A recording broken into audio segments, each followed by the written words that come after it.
It's time for Security Now. Steve Gibson is here. We are going to talk lots of questions, lots of answers. At the end, a little discussion of favorite programming languages. It's all coming up next on Security Now. Netcasts you love. From people you trust. This is Twit. Bandwidth for Security Now is provided by CacheFly at CacheFly.com. This is Security Now with Steve Gibson, episode 505, recorded Tuesday, April 28th, 2015. Your questions, Steve's answers, number 211. Security Now is brought to you by PagerDuty. PagerDuty decreases alerting noise for IT operations and developers to ensure the right engineers are notified at the right time. Increase your uptime and sign up for a 14-day free trial at pagerduty.com/twit. And by Dropbox for Business. Dropbox for Business lets your team sync and share files just like Dropbox. And you can connect Dropbox for Business with over 300,000 apps for project management. Visit dropbox.com/business for a free 14-day trial. That's dropbox.com/business. And by Braintree. If you're working on a mobile app and searching for the right payments API, check out the Braintree V.0 SDK. With one simple integration, you get every way to pay. To learn more and to try out the sandbox, go to braintreepayments.com/securitynow. It's time for Security Now, the show where we cover your security and privacy online with a guy who knows all, tells all, and he does it in plain English, which is kind of remarkable. Steve Gibson. And I'm half behind the flowers on your on your other camera. Pro flowers. Well, you know, Mother's Day is next Sunday. That's fine. We can see me. Yeah, that's all Lisa anybody sent me needs. these. This is one of our sponsors, Pro Flowers, and I thought very cool. kind of dress it up for you. Create a little jungle scene. I like that. Yeah, I actually just got a big box from them. I don't know what this is. I am peering through the leaves. These might be roses, long stem roses. Anyway, We didn't talk about advertisers on the show. How many do we have?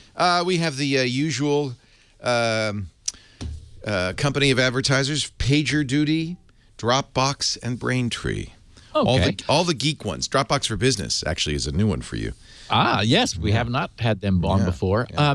So this is a Q&A, and there was a lot of news this week. So we've got some fun, because it was the RSA conference last week. And so, as often happens, we learn a lot that we didn't know before from the presentations at the RSA, the annual RSA Security Conference. That, of course, is where I ran across Stina of Yubico and immediately understood what they were doing. So all kinds of good things always happen there. A lot of news from that. And then great questions and comments and stuff, fodder from our listening audience. So we got a great podcast today. I always love the Q&As. Just because they ask the questions. I'm in my mind like, I'm glad somebody asked that one. Well, let's start with. Why don't you do you want me to do an ad now, and you can get into the news, or how do you want to do this? Yeah, you might as well do one because I think it'd be a good time. Yeah, I got my PagerDuty. Where's my PagerDuty? Here it is. I got my PagerDuty T-shirt. I should put this on right now. Don't hate the pager, hate the game. I love it. You know what PagerDuty is? If you're on PagerDuty, if you're the person, the go-to when the server's down or the code's not compiling, if your responsibility is responding, you ought to know about PagerDuty. Even if you're not the person who buys this stuff, you're going to want to tell your boss, we need PagerDuty. PagerDuty will stop on-call burnout with smart IT alerting. Now, there's a sentence that says it all. If you have to have your software and services always up, you got to have PagerDuty. PagerDuty connects all your systems into a single view. You can see critical events across all your monitoring tools, and it integrates with more than 100 tools. Now, we use New Relic, Nagios, Keynote, App Dynamics, and of course with their own API, you can work with everything.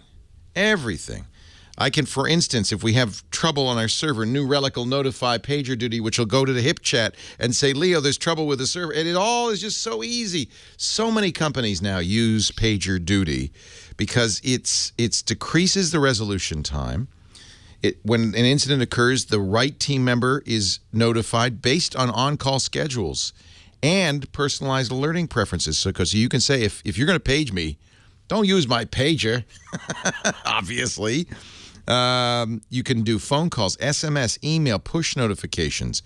You can resolve incidents on the go, so you can live your life even while you're on call, and decrease the noise, too, because incidents are automatically filtered and deduped. So you only get actionable alerts, and you get one of them. Unless you don't respond, then it automatically goes to the next person, and it's just really smart. Their analytic tools will also identify common problems. So you can say, oh, this is happening a lot, and fix it. Prevent future outages. And I gotta tell you, PagerDuty is relentless when it comes to reliability. Fully distributed across multiple data centers and multiple hosting providers, multiple contact method providers per method. You're not gonna miss an alert. Not because of PagerDuty anyway. You can customize it to fit how you and your team work regardless of location and size. I mean, the companies that use PagerDuty, there's a list on the website, but add companies that can't afford for things to go wrong, like Microsoft and GitHub and Boeing and Nike and Pinterest and Box and, well, on and on and on. Now, we got a deal for you. If you go to pagerduty.com/twit, you could sign up for a free 14-day trial. And for as little as $19 a month, you can increase your uptime with PagerDuty and decrease engineer burnout, which I think is really good. PagerDuty.com/twit. And by the way, you get the T-shirt free, and it looks good with a bow tie. I love the T-shirt. Don't hate the pager, hate the game. PagerDuty.com. Well, the other thing you want to avoid is the whole crying wolf problem. Right. If you're being paged too often for things that don't really, right. Yeah, exactly. Then you go, I'll finish my pizza first, and then you were never a minion. You never were on PagerDuty, were you? Never had that experience. Yeah, no. Yeah. You were always the guy. You were always the guy who said you're on PagerDuty.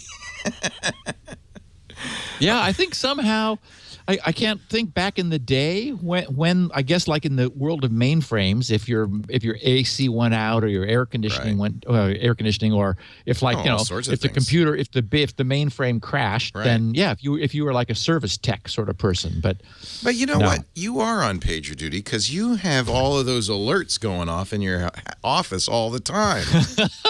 What am I saying? It's true. It's funny. It's one of the huge differences between Mark Thompson and myself. He likes his environment utterly quiet. Yeah. In fact, has this unbelievably expensive cabinet where his servers are. I mean, even his personal workstation next to him, but nothing makes any sound because this thing is like triple insulated yet high airflow in order to keep everything cool. And then, and so he and I'll be talking on the phone and there'll be like beeps and boops and blops and, things going on. In fact, people have said, oh, Steve, you're apparently using TweetDeck. It's like, yes, because, they recognize the sound of TweetDeck happening. So for me, it's a way for me to be connected. I like the sense of the ambient connectivity, I guess. And it just drives him crazy. And he just shakes his head. No, I'm with him. I like peace. Yeah. Peace and quiet. So I got a kick out of my the little image of the week on the first page of the show notes. I see it. Let me open it up full screen so everybody else at home can see it. It's a cartoon. Yeah. It says, my biometrics authentication just told me I need a shave. Oh. Ah, yes. And the day we actually have a little bit of coverage of some interesting biometrics problems that also surfaced at RSA. But, so this is the guy using his face to authenticate himself. Well, and we are now, aren't we? My biometrics are big. Yeah. I use Touch ID on everything now. Yeah. Okay, so the first story coming out, the first big one, was one of these where, unfortunately, all the headlines were inflammatory. I don't know if it was on purpose or if the people, well, there have been instances. We know that oftentimes people who write articles are different from the people who put the headlines on them. I had the problem during my Tech Talk column is the headline would often say something way more over the top than I intended or than the content said. But, that's the way publishing works for whatever reason. And they're trying to get clicks. Yes. So a group known as SkyCure during the RSA conference on Tuesday revealed a new flaw in iOS. The timing was such that it was essentially resolved around the time of their release. That is, it's fixed in 8.3, which we should all have had for like a week now. But the headlines said things like, security flaw in iOS 8 can permanently crash your iPad or iPhone. Or another one, iOS bug sends iPhones into endless crash cycle when exposed to rogue Wi-Fi. Or researchers find another terrifying iOS flaw. It's like, oh my Lord. And I had people like in a panic reaching out to me saying, Steve, I love my iPad. I don't want it to be permanently crashed. It's like, okay, calm down. So what this is this group discovered that there was a bug in the certificate parsing of iOS 8 before, or iOS before version 8.3, where it was fixed, that would cause iOS upon contact with a Wi-Fi hotspot to crash. So, and then they noted that, for example, AT&T iOS devices like AT&T based phones or iPads with cellular service automatically connect to any network named ATT Wi-Fi without even asking. See, promiscuous Wi-Fi, it's always a problem. Exactly. So their whole deal was, okay, they found a certificate parsing flaw, which is not good, and it's been fixed.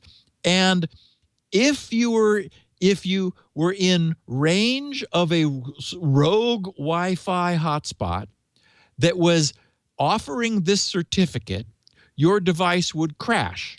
Then it would reboot, reconnect, and crash. Reboot, reconnect, and crash.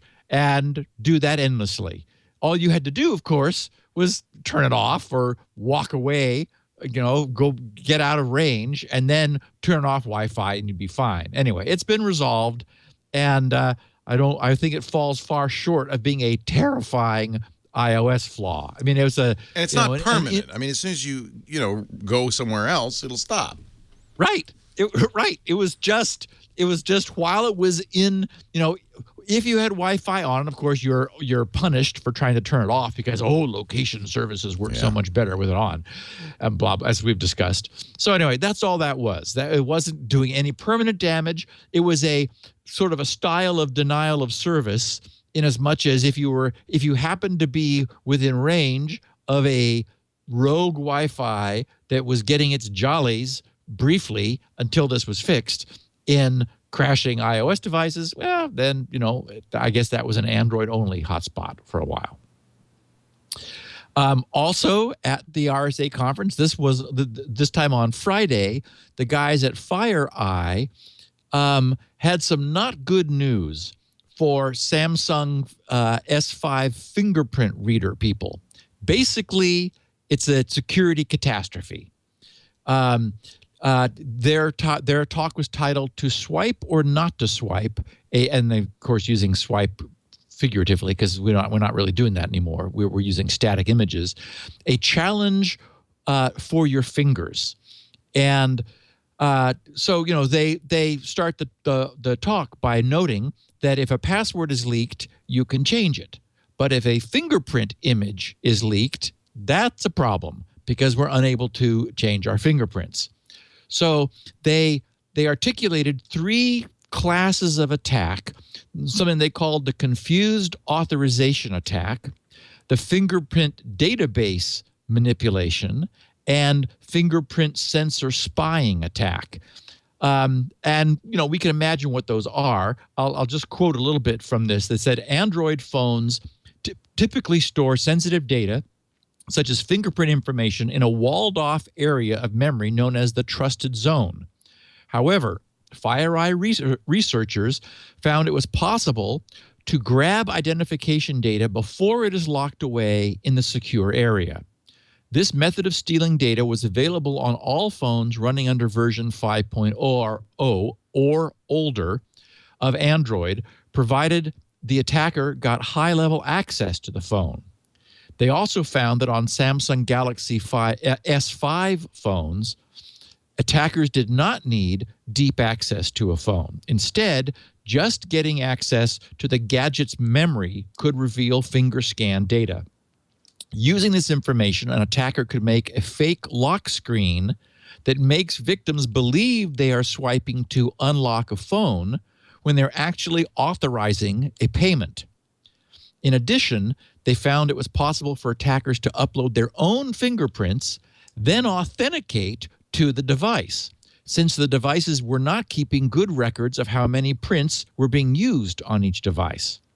The flaws they uncovered were widespread throughout handsets running Android 5.0 and below. Updating to the latest version of Android, version 5.1.1, should eliminate the vulnerabilities. So once again, this was coordinated and timed so that they were able to say, look, this is the important research we did. At the same time, we didn't have to wait long before we got these problems fixed. But of course, we know this is why we inspected so carefully Apple's initial implementation of a fingerprint scanner. Because, exactly these sorts of things. You really don't want your digital fingerprint to get loose. But then the flip side is, while fingerprint authentication is easy, we've also seen that all of these sensors can be spoofed. And now we're even seeing things like high-resolution photos of somebody waving. We have enough resolution in our cameras that you can capture a fingerprint from a photograph. So what this really says is that we need to back off a little bit in thinking that our fingerprint is an unspoofable, super secure method of authenticating ourselves. It's got the problem that we can't change it, which is one problem.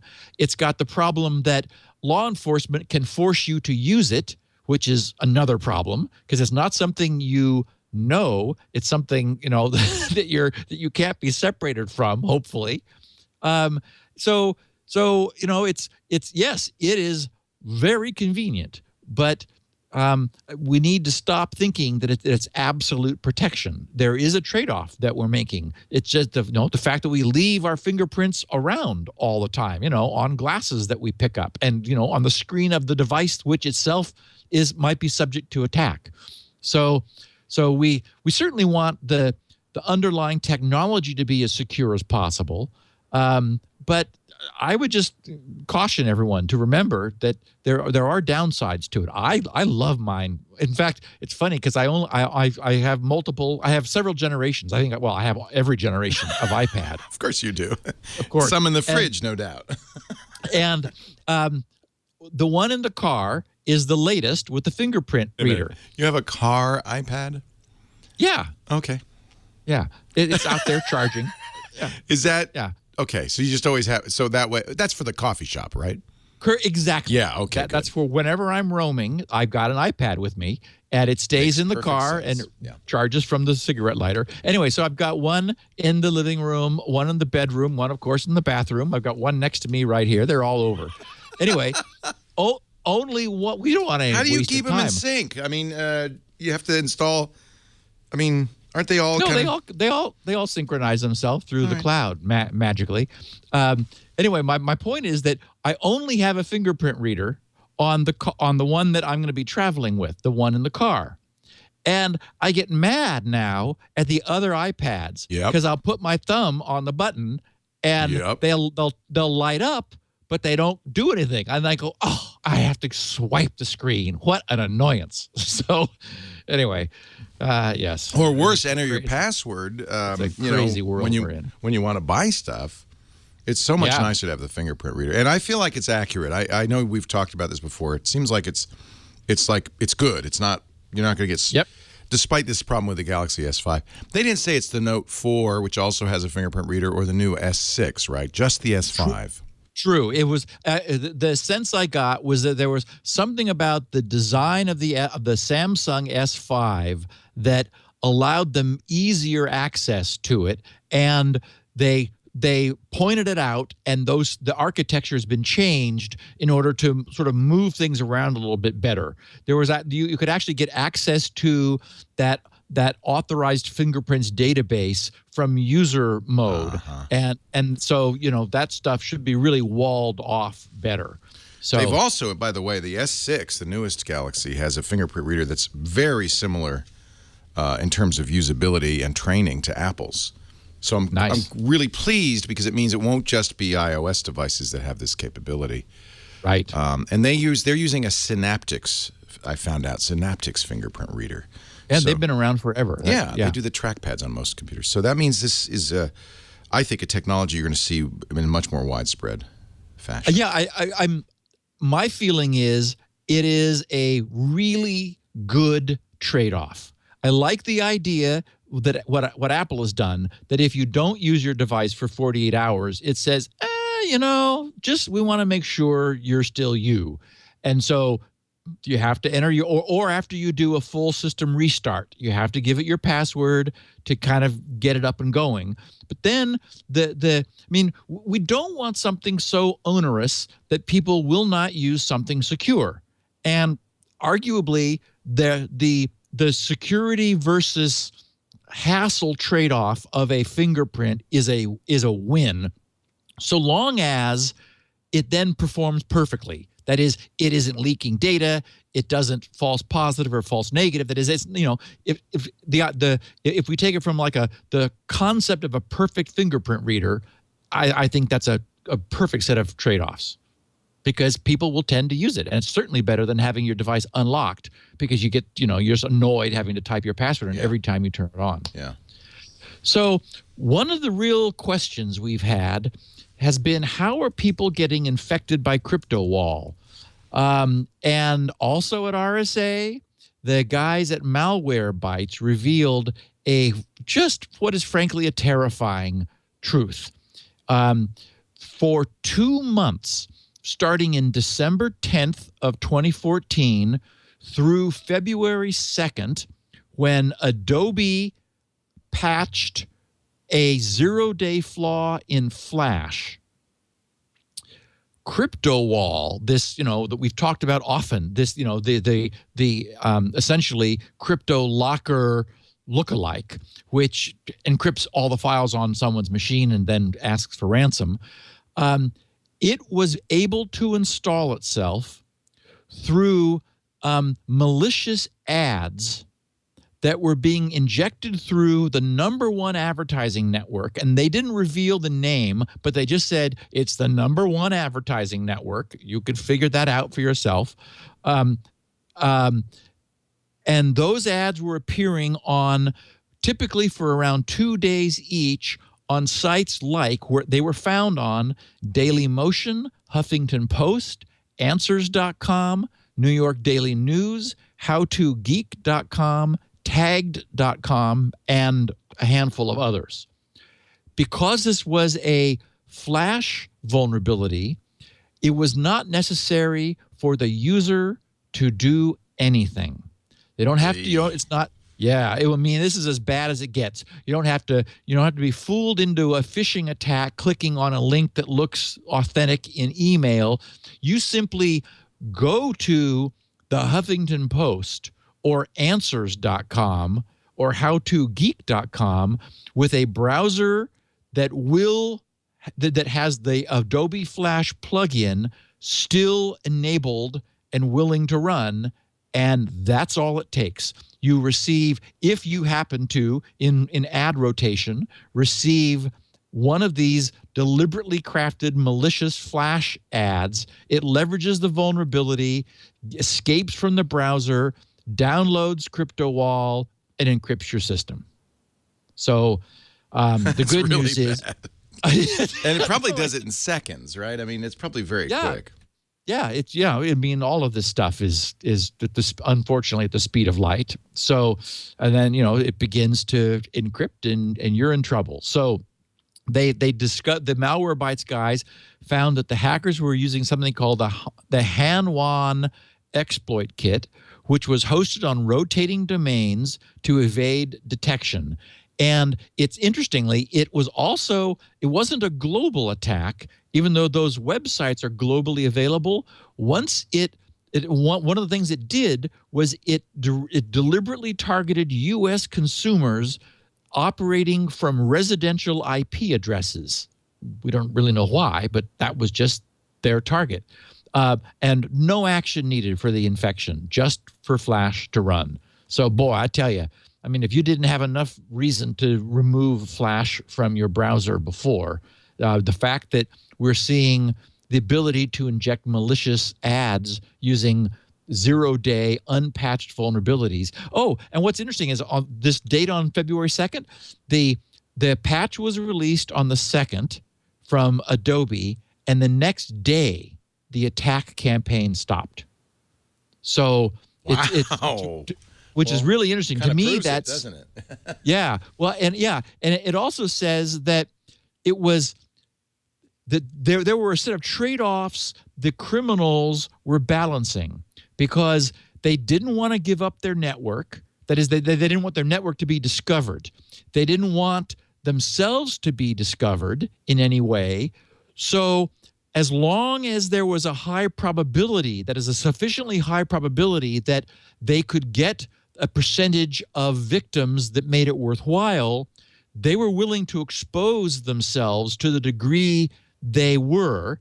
And for example, they did enough that Malwarebytes was able to find them and track them and build this complete profile.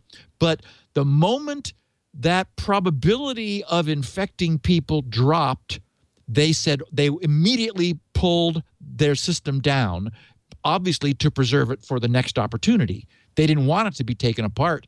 As soon as it didn't look like it was going to pay off, it's better to protect it and keep it secret than it is to expose it as the number of people patch and the probability of getting CryptoWall infections drops. So I think that represents, among these facts, one of the most interesting is that the logic on the strategy is, as long as this is unpatched, we're going for it. But everything we've built in order to make this happen, the bad guys presumably think, only makes sense to keep deployed until the patch happens. So that also implies that they've seen rather rapid patch adoption. It's not like they waited a month and then they shut it down. The next day, gone. So, wow. Really interesting. Yeah. Little peek behind the curtains. Okay, now, last week we talked about this arguably, bad but not end of the world problem in a very popular open source networking library that about 1,500 iOS applications were believed to have used. That was this AF networking library. So it's very popular, free, open source. iOS apps drop it in, essentially, use it when they want SSL, TLS connections. And I'm not an iOS developer, so I don't get why this isn't a system service, but apparently it isn't. Apparently, if you want whatever it is this AF networking library does, you can't ask iOS for those services. Maybe iOS is too protective, or who knows. But so people are adding it to their own apps. The problem we discussed last week that had a relatively short window was from 2.52, which was introduced in January, to 2.53, that was where this problem was corrected. So it was only about a 3-month window, not really a huge problem. Well, I guess people have been looking at it a little more closely, because now an unbelievable problem has been found. And it's being misreported as bugs, and it's not a bug. It is an insane default setting. There is a setting in the configuration for this AF networking library named validate domain name. It defaults to no, starting with version 2. So, which is to say, that's telling the library not to check the name on the SSL certificate that the remote site has just given you, and it turns out there are somewhere between 25,000 and 50,000 iOS apps that are believed to be at risk. We don't have an exact number because it's difficult to go in and figure out which version any app is using and so forth. But what this means is that there are a huge number of apps, including Bank of America, Wells Fargo, and JP Morgan Chase, which are using vulnerable versions of this AF networking library, where the library verifies the validity of the certificate. It does all of its checks, verifies the signature, verifies the chain of trust back to a root authority, checks the date to make sure that it hasn't expired, doesn't check the name. So that means that all a bad guy has to do in order to intercept and decrypt communications is present any valid certificate. They don't need a B of A cert. They can use a Joe's Hardware cert, and as long as it's valid and signed by one of the regular certificate authorities, the AF network library says, yeah, fine. That's signed. Yeah, it looks good. Not the right company, not the right domain, but we've been compiled with validates domain name set to no. Wow. So nobody can understand how this change got made or why. Doesn't this remind you of that programming bug that was in there? What do we call that? Where they put in this conditional and it just jumped around validation. Yeah, goto. The goto. That was in iOS as well, wasn't it? The goto bug. Yeah. And it had the same upshot, right? Which is it ignored validation. Yep, it just looked like it was go to fail. Go to fail. Go to fail. Yeah. Right. Thank you, John. And you could stare at the code, and it's like, okay, it looks fine. And this is the problem with code: is you really have to stare at it in order. I mean, mostly, that's where I use a debugger. Is I don't need it often because I write code incrementally. I'm a write test. So I'm constantly checking everything about what I've just written, then I move on. So it's only occasionally that I'm like staring at the code, which doesn't do what I expect, and I can't see it. And so what the debugger does, of course, is it just rubs your face in it. You go, step by step by step by step, and it's like, oh, and then you realize what your mistake was. But sometimes that's the nature of this. Let's go all conspiracy on you. What if the same person that put go to fail in the code, which was this subtle bug that eliminated domain validation, also made this default no? Yeah, it's an open source library. Someone maybe it would be interesting to see who made the commit. We never found out who did the go to fail commit, even though Apple must know that. Yes, right.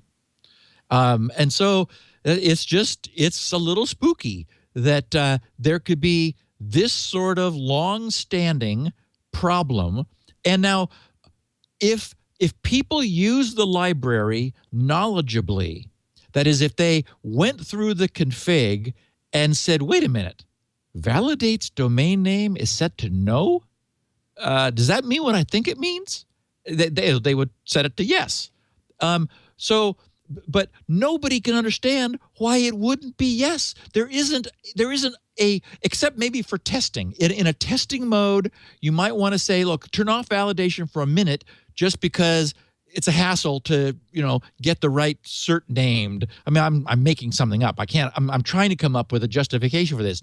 But no one believes the package should ever ship this way. And the whole point of using a library is that you don't have to write it yourself. Now, some people might argue, well, yes, but you should be a responsible user of it. Well, okay, but it ought to default to sane settings.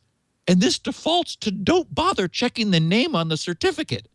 It's just incomprehensible. Now, the problem is a huge number of apps are using this very popular library, at least 25,000, maybe as many as 50. The company that has been on the front of this Source DNA gang, they've got this search system. The problem is they can't publish the list because, of course, then that creates attack targets for the bad guys. So their sort of compromise is to create searchlight.sourcedna.com, where you can put the name of an app you are wondering about in, and they will tell you what they think about it. So, I mean, which is a really, if I look at the number of icons I've got on my pads, having, been an early adopter and a frantic user of all this stuff ever since, I can't imagine checking them all. But maybe your more important ones, B of A, Wells Fargo, JP Morgan Chase, which unfortunately are all on the bad list, and look for updates that this is fixed in the latest release. But unfortunately, whereas this prior problem was only had a window that was because it was an actual bug that was introduced in 2.52 that lasted for 3 months till 2.53 that was about a week ago. This one was everything in version 2. So until last week, everything compiled with version 2, unless they either turned validates domain name to yes, or if they could be using other techniques. For example, certificate pinning, where you actually check the serial number of the cert that cannot be spoofed. So it is possible that some of these apps, like, for example, B of A, might have left validates domain name set to no because they know the app knows the serial number of the legitimate certificate and is verifying that, which is a possibility. I mean, we're trying to make excuses.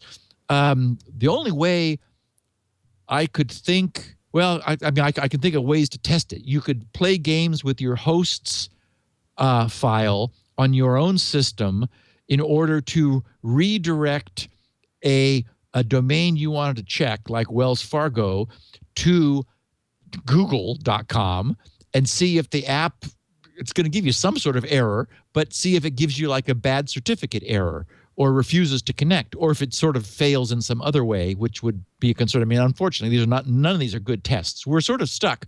We need an incredible number of apps to be updated, and until that happens, we don't have the security that the application authors intended their apps to have, because validation of domain names was set to no for some unbelievable reason, unfathomable reason. Yeah. Yubico got caught by a little open source software problem. They issued a security advisory on April 14th. It turns out there was a logical mistake in the open source code that Yubico inherited from the Java Card Open PGP project. And this is another example of like code being hard to read. This really is hard. This one makes your eyes cross because it's a double negative with a conjunction. You can see the if statement here in my notes. The source code that they inherited contains a logical flaw that relates to the validation of the PIN that users have to enter, which, if abused, allows an attacker with local host privileges or physical proximity, like within NFC range, to perform security operations without knowledge of the user's PIN code. So it's a PIN bypass. And you can see, unfortunately, this split across page boundaries, but they've got an if statement and then open parens and then not PW1 is validated and not PW1 _ modes and then some mode function bit. And so they both have to be true. They're inverting the sense and then anding them. Right. So they both have to be false then, right? Correct. Not validated and this not satisfied. So they both have to be true. And what you really want is either one is true. And so that double ampersand should be a double vertical bar. That should be an or conjunction, not an and. And again, this is, this is the kind of thing that our human brain just, doesn't process that well. In fact, in their security advisory, Yubico draws out a truth table of all four possibilities of both modes, their inversions and their conjunction, in order to say, look, this is wrong. Anyway, so the Java Card OpenPGP project has been notified. That same if statement occurred in 3 places in the code, all wrong. I mean, identical, but wrong. So someone wrote it once and then, copied and pasted it because they wanted the same function a couple more times. And Yubico, this ends up in the firmware of the Neo. So this only affects the YubiKey Neo. If you are using any version before 1.0.10, and you're using the OpenPGP applet, they will replace your Neo key at no charge. So you can go to ub.co/support to learn how to log a support ticket and receive a replacement for free. They're taking responsibility for this. So I guess firmware update is not possible. They have to give you a whole new hardware. Precisely, it's deliberate. I mean, they don't want it writable from the bad from the bad USB problem. It's like, nope, this is factory only. Mm-hmm. Oh God! And I got a kick of this story. This is sort of random, but this is from the "What Could Go Wrong" department. Amazon to start delivering packages direct to vehicle trunks. I saw this. I love this. Oh, I do too. This is just okay. So Amazon and Audi in Germany are conducting a pilot experiment to allow DHL delivery trucks to find and remotely open the trunks of participating of the trunks of Audi vehicles of owners participating in this project. And the story was interesting because it highlighted some problems I never really appreciated before. So I'm just going to share this. It says, together with delivery partner DHL, Amazon and Audi aim to ease a common frustration among commuters, never being at home when the delivery company brings goods that were purchased online. I hate it when that happens. Don't you?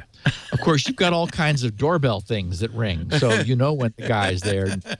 I can even let him in. That's right.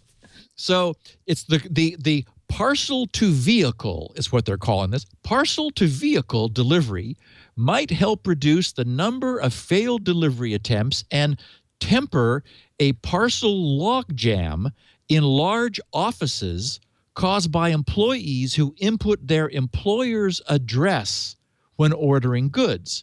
So you can see what that's saying is that the one solution people have found is, deliver it to my office. Well, yeah, it's a 112-story building, and where you're Mabel, are you? Yeah, Mabel Appleby. Yeah.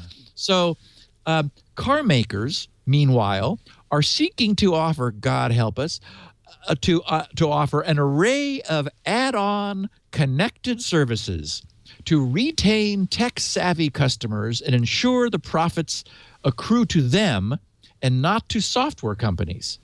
Audi said there were no vehicle insurance implications because the delivery agent will not be able to access the vehicle cabin, which rules my car out because from the trunk you're able to pull some snaps and fold the back seats down in order to make room for bigger stuff and thus get into the inside of the car. But on the other hand, believe me, I'm not a candidate for this wacky thing. By the way, I can't wait. I know. The car maker said that in future, customers would also be able, get this, it's going to be a two-way service, be able to send letters or parcels leave it in your trunk. left in the trunk of their car. I can't wait. And Amazon said it was working on a solution to allow goods to also be returned via the boot, as they call it. When ordering, Amazon customers will indicate the rough location of the vehicle and desired delivery time. A DHL delivery agent will later be notified of the exact location via a smartphone app. The agent is granted one-time keyless access. And actually, this circumventing this was the topic for next week, except that the congressional testimony of Matt Blaze, famous cryptographer, the guy who found the problem in I'm blanking. What was the government key escrow nightmare? Clipper chip. Clipper chip. Yep. He found the problem in Clipper chip. Tomorrow, he's testifying in a congressional committee hearing. I was hoping that C-SPAN was going to be covering it, but they're just not. They're no one's doing much tomorrow, unfortunately. But I do have his testimony that has a number of amazing things in it. So I'm going to share that with our listeners next week. But in 3 weeks from now, I want to talk about bypassing keyless entry because I found the white paper about how to do that. You know, how these people walk up to the car and it unlocks. And it's also really clever and in a different way and chilling. Anyway, so the agent is granted one-time keyless access to the boot of the vehicle, and when the boot is shut again, it locks automatically like a good trunk should. The customer must agree for their vehicles to be tracked for a specific time frame and is notified via email upon successful delivery. And Leo, as soon as the service is available in Petaluma, we want your full report. I'm going to totally do this. I'm sure that your watch will tap your wrist as soon as your package has been, as your mail has been taken out and your parcels have been delivered. It's already in the trunk, and I can just drive home with it. You could be having dinner out in the restaurant parking lot, and look. They deliver this to the front desk. I have to schlep it all the way back to the trunk of my car. I don't want to do that. Just put it in the trunk. That's right. What could possibly go wrong? What could Unless they possibly put, like, go I wrong? got a malicious DHL guy who puts a bomb in my trunk, but that could never happen. This is why the podcast will never end. Now, this one is interesting. This sort of spun me in a circle because I started off. Okay, so the title of this topic in my notes is Why Ad Blocking is Devastating to the Sites You Love, which was the title of an editorial written by Ken Fisher, the founder and editor-in-chief of Ars Technica, back in early March of 2010. I found that when searching just sort of curiously about, for dialogue about the ethics and morality of ad blocking. Thank you. Because there was a project on GitHub called uBlock, which is there, uBlock on GitHub, which compares itself to AdBlock Plus, multi-browser, Safari, Chrome, Opera, Firefox. It is able to use it uses the AdBlock Plus protocol and syntax is really what I meant, so that things like the easy list can be subscribed to, and they go further and they compare themselves showing much lower memory usage, much lower CPU usage, blah, blah, blah. So I thought, okay, and it'll do more things. It's sort of a general purpose blocker. So I just sort of thought, okay, well, what's the status of that? For a while, I was thinking I'm going to launch this as a topic over in the GRC news groups, although we did do this like a decade ago, probably pre-podcast, had a really interesting discussion about the pros and cons. But what Ken's article said that stopped me cold was, the article begins, the first line is, did you know that blocking ads truly hurts the websites you visit? We recently learned that many of our readers did not know this, so I'm going to explain why. And the short version is that sites are paid for impressions, not only for click-throughs. In our case, it's impressions 100%. Right. And so the common misconception is that only if you click on an ad is any value accrued to the site. We don't do that. And I've heard people say, click a few ads, to like pay them back. And we've heard of, for example, of malicious ad, like of scams where malware will bring up a site and click the ads in order to generate revenue. But as you affirm, Leo, it's impressions. So what that says is that the act of your browser taking the time to retrieve the ads from the ad network or wherever, that act generates revenue for the site, which means by preventing your browser from doing that retrieval, while I mean, we're in the tough area is that, you have control over your browser. And I'm the first one to say, I mean, I have a low tolerance for obnoxious ads, but I don't mind at all if there's ads on the page when I understand that the act of my browser retrieving those ads is providing revenue to that site. And so for me, I mean, it's actually why I've liked what ad blocker has done, because there's a huge list of permitted ads. They just want them not to be obnoxious, not to be jumping up and down and popping stuff up. I actually turned JavaScript off on Safari for a while on my iPad, my beloved iPad, because as it happened, the sites I were going to had just horrible pop-ups coming onto the screen that were really obnoxious. And so I thought, I'm just going to turn off JavaScript so this stuff can't happen. I ended up having to turn it back on because, of course, sites don't function very well without it. But anyway, I wanted to make sure that our listeners know that pulling the ads is generating revenue for the sites they visit.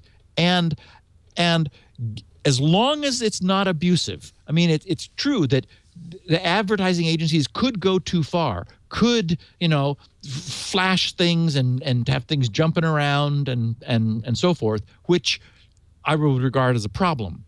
But short of that, given that ads are, willing to sort of be compatible with, our main focus, which is to get content from the site, I'm glad to know that it is the browser pulling the ad. Yes, it takes a little time. Yes, it takes some CPU resources. Yes, it does all those things that these uBlock folks are bragging that theirs doesn't.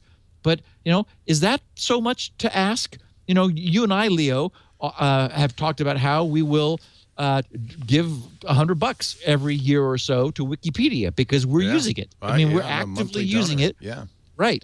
And I also, like the NoScript guy, I'll just send him a blob of money when I realize, I haven't done that for a while because I really want it to continue. Well, we really want websites to continue, and I just don't think having my browser pull the ads, and as long as they're innocuous enough, present them to me. I mean, I don't look at them, I don't click on them, but I think that's a completely acceptable trade-off. And I don't have a single ad on my site, but I still, I want the sites I care about to not go out of business. And we have seen some sites dying recently that that haven't been able to make ends meet. And anyway, the other point that Ken made was, unfortunately, because Ars Technica is a technically oriented site, they are That's the problem, and same with us. We have savvy viewers. Disproportionately affected by ad blocking, because you're not. It's not the common, grandmother who's got a generic machine that she purchased and doesn't turned bother on. Yahoo at all. Right. It bothers Ars Technica. Now, I'm going to say a few things, if you don't mind, because please. we don't. I completely understand why people block ads, and somebody shut me down. I think it was probably on Twitter when they said, "But Leo, do you skip ads on your TiVo?" Of course I do. We don't watch American Idol or The Voice live because there's so many ads in there. It's impossible. You can't. We just skip through them, and so I do the same thing to television. So that's one thing. The other thing is our ads on our website are a very small amount of income for us. We use them. We do it for other reasons. It's a way we can get them. It's a part of a package that we sell, which includes the important ad, which is the ad on our show. The other thing that is really important, I think, is that, of course, people are blocking ads because they're annoying, but also they're malware. There's all sorts of issues with these banner ads, and I understand that.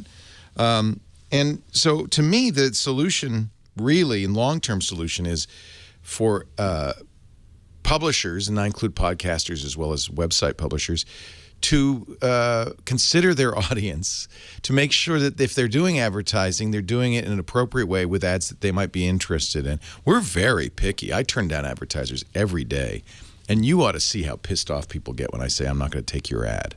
It drives them nuts. They say, "Why not? You think there's something wrong with us?" I say, "No, it's just not a good ad for our audience, or for whatever reason, I don't want to advertise for it."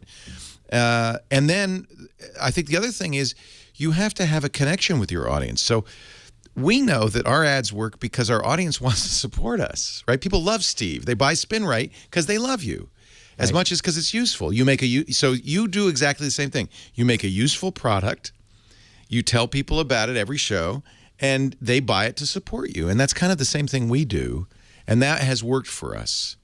Yep. So it is possible. I think you have to respect your audience, and I think the real problem is so many sites don't, that the audience has been compelled to use ad blockers because they can't take it. But there's this ethical conundrum, because you're saying, I want the content, but I don't want to pay for it. Yeah, I guess, first of all, I'm also a commercial skipper. I cannot watch them.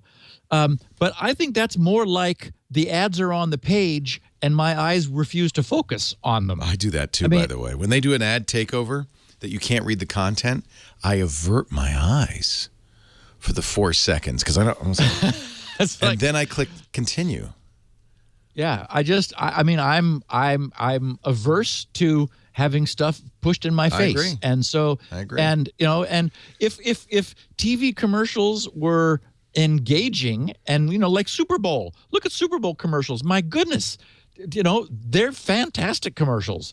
You watch the Super Bowl to see the commercials. Right. Oftentimes that's the case. So we do things because we understand that. We'd only do one ad per half hour ever. That's the maximum, compared to 15 minutes per half hour on network television. We only do ads for products we use and can endorse. We try to pick products we think our audience would be interested in. We try to make them relevant. And we don't spy on our audience to find out about that. I just use my instinct. I think we do we are ad supported, so this is something that's of interest. And our listeners don't know that I get email from your staff saying, "Hey, Steve, this is a company that wants to advertise. Do they look okay?" I mean, that happens all the time. Every single, and we're at the point, we've been around long enough now that we get approached every day by people who want to buy ads, and they're just shocked that we will turn their money down. Just shocks people, but it's part of our deal with you, our audience. So, And yeah, we do. We vet every single advertiser. We make sure they're the real deal and blah, blah, blah. It's an interesting thing, and I do still skip ads on TV all the time. Yeah, there's but on the other hand, they're there, and it's what pays for the content, such as it is. And there are a lot of people who, what are you obligated not to go to the bathroom during the commercial break? In fact, what can you do? Right. Anybody who's watching in real time, may have other things to do. So, ads have always had sort of a rough go of it. Yeah. I think if they have to survive on their own, and they do. But if they weren't annoying, we wouldn't do it. Right. And so I wanted to make sure people understood. I thought that was an interesting point. Good. First, that impressions that as your browser pulling the ad generates revenue for the site, and secondly, that also then that note that we probably tend to this podcast listening audience tend to more technical sites that may also have higher costs, just because to have higher quality content, more technical content is a little more expensive. And we're also the same people who would tend to be blockers. And so I would just say, think about how you feel about it. I've seen other people's computers where there is no control, and it's like, oh my God. It's pretty bad, isn't it? Oh, Lord. It's worse than you knew. How do you use this? It's funny because Ars Technica, shortly after that column, started a premium service where you would pay and get some additional features, and I paid immediately to support them because I really love their content, and I don't want them to suffer. I want them to do well. Yeah, it's a great site. So, somebody posted on Stack Exchange a quick modification to, and I haven't got a link yet to my TrueCrypt page, but I will, to the installer script for TrueCrypt, which has had a problem with Yosemite when it went to 10.10, because the installer script wants to make sure that you're on Mac OS X version 10.4 or later. So it was happy when you were at 10.9. But when you went to 10.10, unfortunately, the comparison, it's probably a string compare or something, which sees the 1 as being lower than the 4 of 10.4 and refuses to install. So it's like 5 lines that you remove where it's checking the version of the install script. It's checking the version of Mac OS X, and then it installs just fine on Yosemite 10.10. So this happened when we went to 10.10, point everything, because it's just doing a non-numerical compare. If you Google TrueCrypt requires Mac OS X or later, that will bring you to this page. I verified, since the link is crazy, I didn't want to create a bit.ly link for this, and because I will get this on my page soon. If you Google TrueCrypt requires Mac OS X or later, those are words from the crazy URL, and so Google found it. It'll take you to the page, and it's just a trivial change to one file in the installer that performs that check and normally rejects you. And then you're able to keep using TrueCrypt 7.1a for as long as you want. Okay, Leo, miscellany. Hook. The puzzle you hooked me on a week ago. I can't believe you finished it already. You were instantly. I finished it in a day and was very disappointed that when I finished level 50. Oh, see, I'm almost there. I didn't realize that's all there were. That's all there was. Now, I've had I'm in dialogue with the author because this thing is too good for it not to continue. It's just wonderful. It's so great that you love it so much. It's so great. It's the definition of a perfect, relaxing puzzle. And that's what the comments that people have had is generally that. Basically, it's sort of a graphical kind of wiring combinatorial puzzle. You're playing the video on his site, and that's at playthehook.com. So for people who don't know, it's 99 cents. It's iOS, Android, or Windows Phone.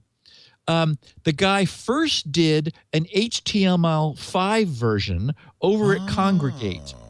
And in fact, if you go to playthehook.com, Leo, yep, there it is. So there's his HTML5 version, and that is workable. It runs. You can click that and start playing.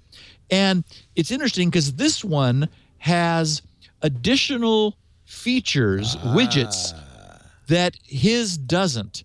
And so I'm very much hoping that this is going to be. He's a neat kid. He's a kid? I can't remember. Yeah, he dropped out of college or university, and he has another one that is my worst nightmare kind of game where it's twitch and reflex and I like this because you have as long as you need to solve it. Yes, there's no timing based. You can just sit there and sort of study it, and you can solve it in a minimum number or just sort of be a little more relaxed. Yeah, that's kind of fun, is to kind of go back and see if you could do it in fewer moves. Yes, because many of them you can have multiple things happening at once. Right. Which you can or cannot bother to do. So anyway, I'm all I want from him is more, because it's just wonderful. But I wanted to let our listeners know, if you're not hooked on the idea to spend 99 cents, go to playthehook.com, then follow the link to Congregate, where you can actually play it. And all you do have to turn every JavaScript thing on you've ever seen. It's not Flash, though, right? It's JavaScript. No, it's not. It's JavaScript. But it took me a half an hour of enabling NoScript to finally get all the pieces. Funny. That's probably because of all the stuff around it, too, right? Yeah, a lot exactly. of ads on it and stuff. Yeah. But if you go a little further, you might see something you've never seen before. He's got a rotating circle with a chunk taken out of it, and I haven't gotten to it yet. Anyway, so he has some ideas that are a little bit off of the theme of there being no timing. He introduces that. I don't care what he does. I just want more, because it was very enjoyable. So for anyone who likes the idea of a calm puzzle, I got a lot of positive feedback from our talking about it last week. And these looks like all new levels. I don't recognize these levels. Oh yeah, these are not from his. Basically, this HTML5 version did so well and it got such good positive feedback that he decided to take it to a full commercial app and implement it that way. I hope he's doing well, because it's nice, and it's original, which is kind of fun. You played Black, right? We showed you Black. Yes, this is like Black. And I did it a little bit, and then I thought it was well named. So yeah, that one didn't grab me. This one, I like the idea of just sort of being able to stare at it. You sort of say, okay, now that one's going to come out first, so follow that line around, and I got to switch that one here, then I got to press that. It is very enjoyable. So I wanted to make sure that people knew, just as a follow-up on our discovery of it last time. You keep doing that, because I want you to find the cool round thing. And it's on iOS, Android, and Windows Phone, which is great. Yes, I did talk about the Apple Watch already. I mistakenly thought that the band, the $300 band, could be too small for someone, but you explained that was the woman's version, or at least the smaller person's version, and that the band for the regular watch, the larger watch is proportionally larger. And Apple larger. tells you how big it is and has a little sizer. So you got a beautiful sizing chart and everything. Yeah. And as you said, they're encouraging people to come in and not just, press some buttons on the website. Now you understand why, right? Hope for the best. Yes. Yeah. Now, everybody knows that I've got these blinking lights behind me. I'm trying to point to them somewhere there. There they are. And that was from a relatively expensive, but also very nice PDP-8 mini computer kit, which I built years ago. That was based on a increasingly scarce chip, which was actually an integrated, a one-chip PDP-8 computer. They put the whole thing on a chip, which is, it sounds like a big deal, but obviously it's not, because look what we put on chips now. Anyway, a beautiful, talented designer, I want to say Germany, has developed a PDP-8i kit where the engine behind it is a Raspberry Pi. It's probably faster than a PDP-8 too. And now you need to bring this up. Okay. I created a bit.ly shortcut, bit.ly/PDP-8 kit, all lowercase, PDP-8 KIT. And appropriately, it's from Obsolescence Guaranteed. Yes. It is. Click on the bring up a picture of it, Leo. The guy has done an incredible job, and he's offering the kits for sale for less than $200. What? You have to provide your own Raspberry Pi. Well, that's $35, so that doesn't add a lot. So maybe I think it's the link's a little bit lower down. The information about it. Nope, not there. Holy in that second group of links on the page, I think, right? Nope. Yep, that one. Get one? Below. Get down. one. Get one.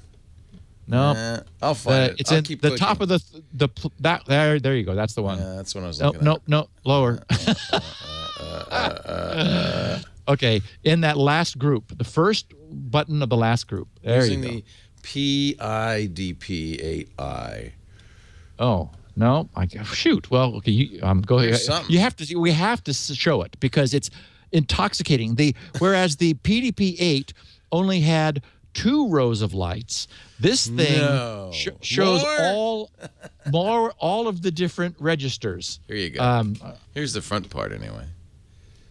All the registers are lights on the screen, on the front.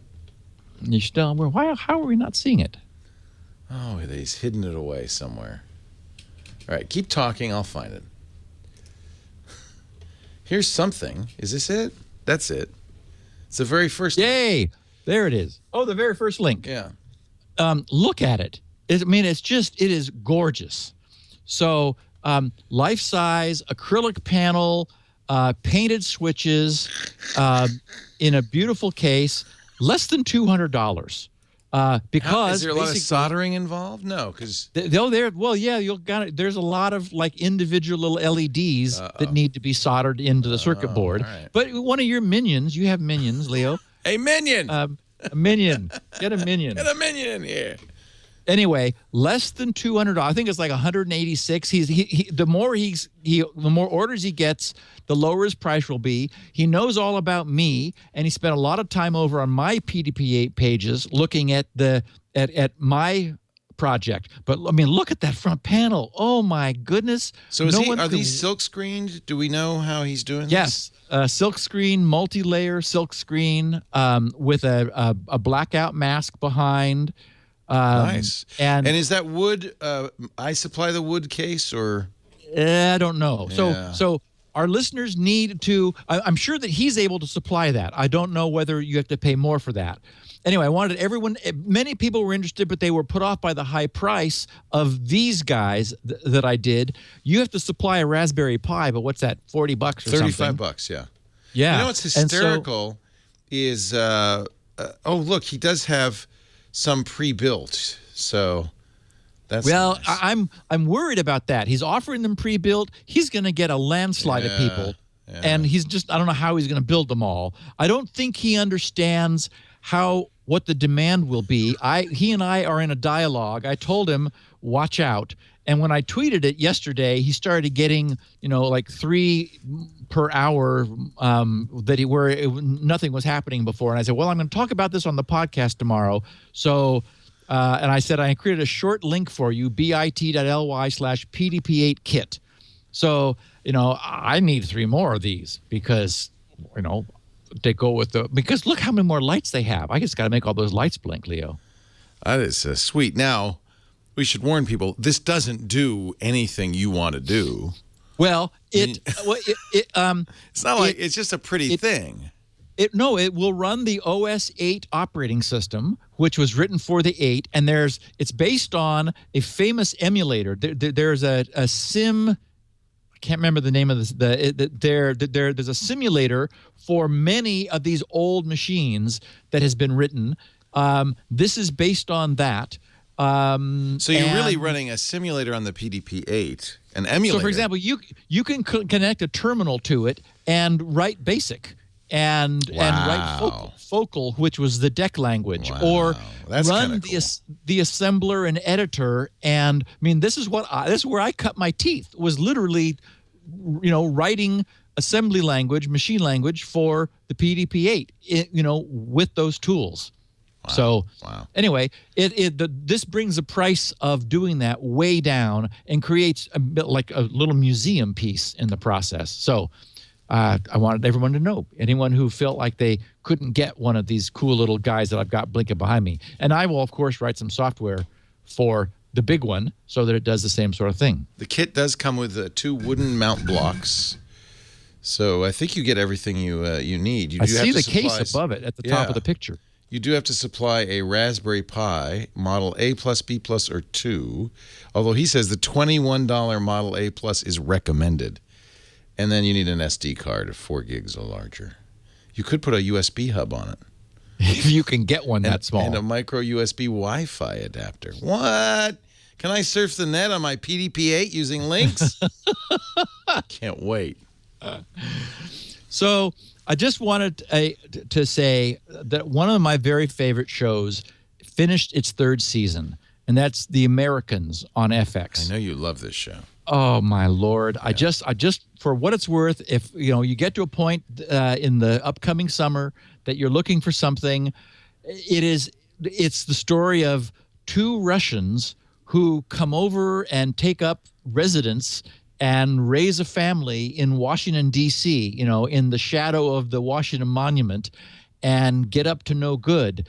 And now their teenage daughter has begun to suspect that something fishy is going on, because her parents are not acting like, the phone rings and they leave at all hours. And so she begins to recognize, anyway, I don't want to do a spoiler, but the way this ended, this 3rd season, makes the whole thing worthwhile so far. So if, for what it's worth, people have appreciated my opinion on these things before, so I just want to share one because I got one, and it is that The Americans is really worthwhile.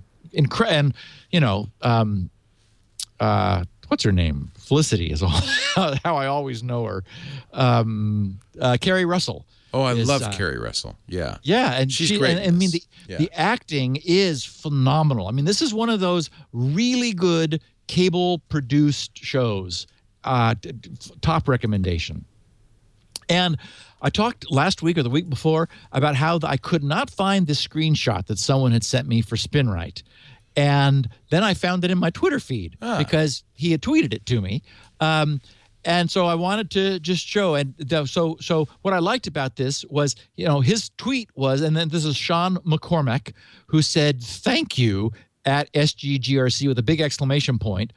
And all of those green R's mean recovered.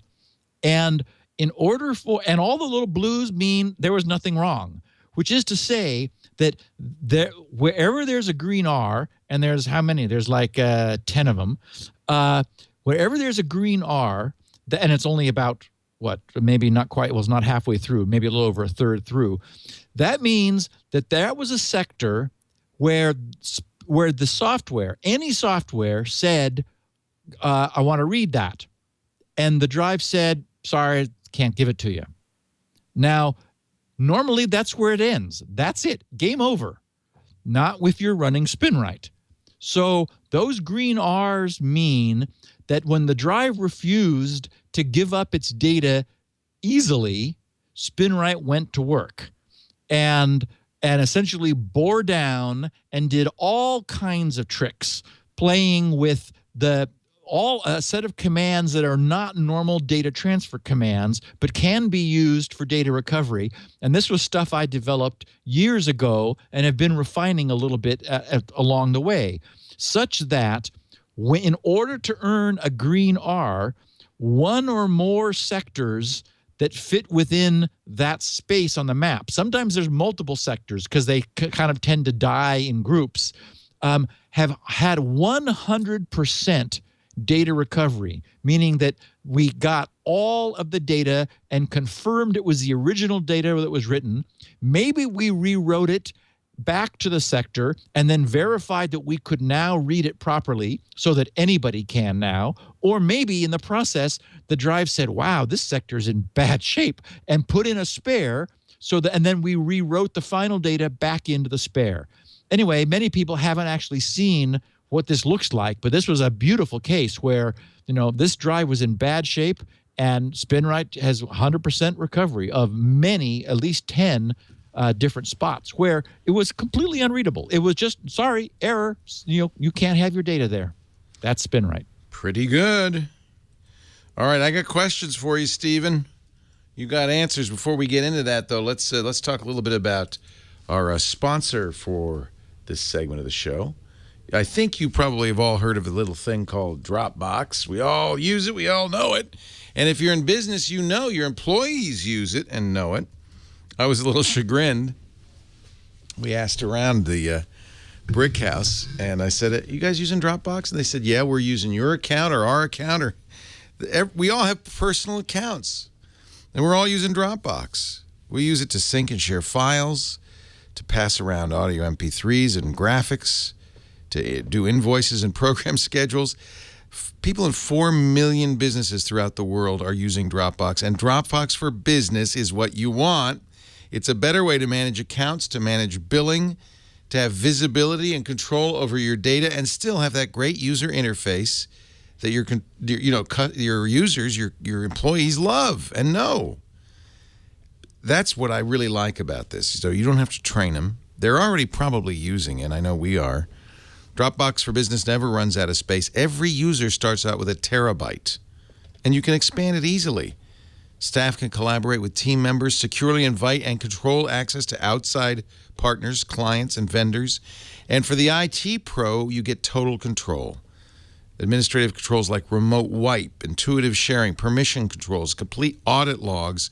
IT can ensure that only the right people get access to sensitive company data. And of course, Dropbox for Business is secure and integrates with third-party security administration solutions like SIEM, DLP, e-discovery, encryption for file data in transit, at rest, and they use segmentation and hashing so files are anonymized. Extra security features are available like single sign-on and two-step verification. This is the business version of the Dropbox we all know and love, and you could try it right now for 2 weeks at dropbox.com/business. Dropbox.com/business. That's a 2-week trial just for you. Dropbox for Business. Get your team in sync. You're going to love it. Dropbox.com/business. We all use it. We all love it. We all know it. Steve, speaking of somebody we know and love. It is the granddaddy of It's those the one. services. Yeah. And it's so funny because when something new comes along, almost always they say, it's the Dropbox of X, right? Right. Because then you, I get it. But why not use the original Dropbox? All right, let me open up the questions here because we've got some for you. And I'm ready to read them if you're ready to answer them. Starting with numero uno, Bobby in Idaho. He appears to be a troublemaker. He wants more on, get this, brute forcing encryption. Sure, Bobby, we'll tell you everything. Steve's glad to help out. In episode 501, you explained how you know when you've successfully brute force broken encryption because it's actually checking against the authentication. So, if encryption doesn't authenticate, how would you brute force it? Okay, so I answered a listener's question a couple weeks ago about on this question, and I explained that proper encryption is always then wrapped with a layer of authentication because there are many ways to mess with encryption if it is not authenticated. That is, if the attacker is allowed to make a change even to the encrypted data, there are well-known available attacks that can produce trouble. So you authenticate this what looks like noise because it's encrypted. It'll be maximum entropy. You authenticate it separately to prevent from ever considering it valid if it's been changed. Thus, when you're brute forcing, when authentication works, that you have found the right password. So Bobby's saying, okay, if you don't have that outer authentication wrapper, then what? Okay, and the answer is heuristics. You literally look at what the output is from a test key and see whether it could possibly be correct. It's a little bit like what the Turing did with the Bomba and the decrypting the Enigma machine, because it was looking for possible solutions so the machine would stop when the constraints they had imposed on it were met, and then they would look. So, for example, say that this is, again, if you're decrypting something, you typically know what it is. For example, say it's email. Okay, email in a language, and you know what the language is going to be, is going to have, when it's decrypted, some very definable characteristics. For example, ASCII is a 7-bit code in an 8-bit byte. So the high bits will all be off. Now, the chance of using the wrong key and mis-decrypting something such that a chunk of it comes out wrong, but with all the high bits off, is vanishingly small. So a perfect example is you simply decrypt the first block of the ciphertext using every possible key, checking just to see it, given that you know that it's ASCII, checking to see that all the high bits are off in your decrypted result. If not, it cannot be the right key. If they are off, then you could be a little more sure by checking the next block using that same key, making sure that they too are all off. At that point, you pretty much know that you've got it nailed. Then, of course, look at it and see if it makes sense.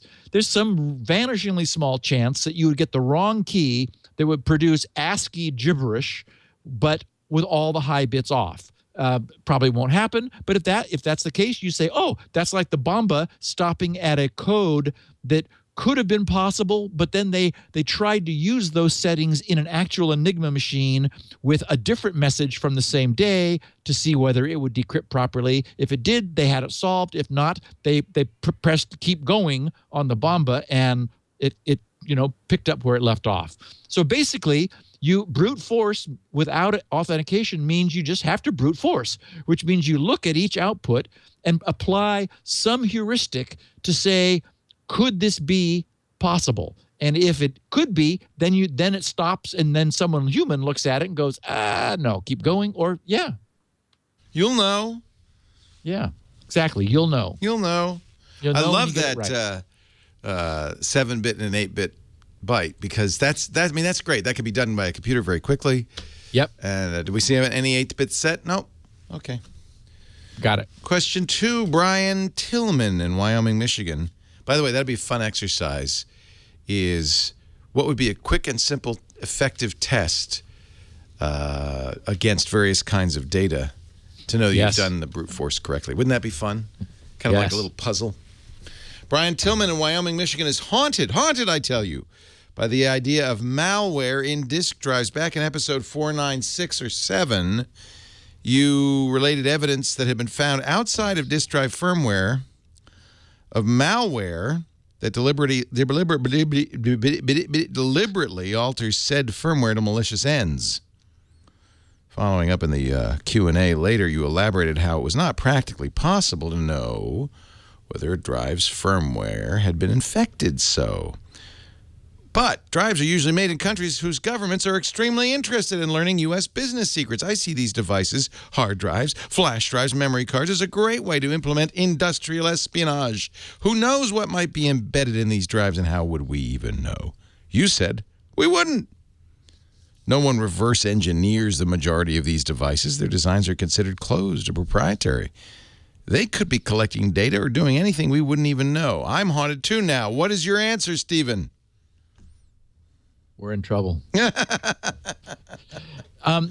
this is through this podcast, I've often commented how odd it is to me that, for example, the Chinese government and populace use Windows that comes from a U.S. company.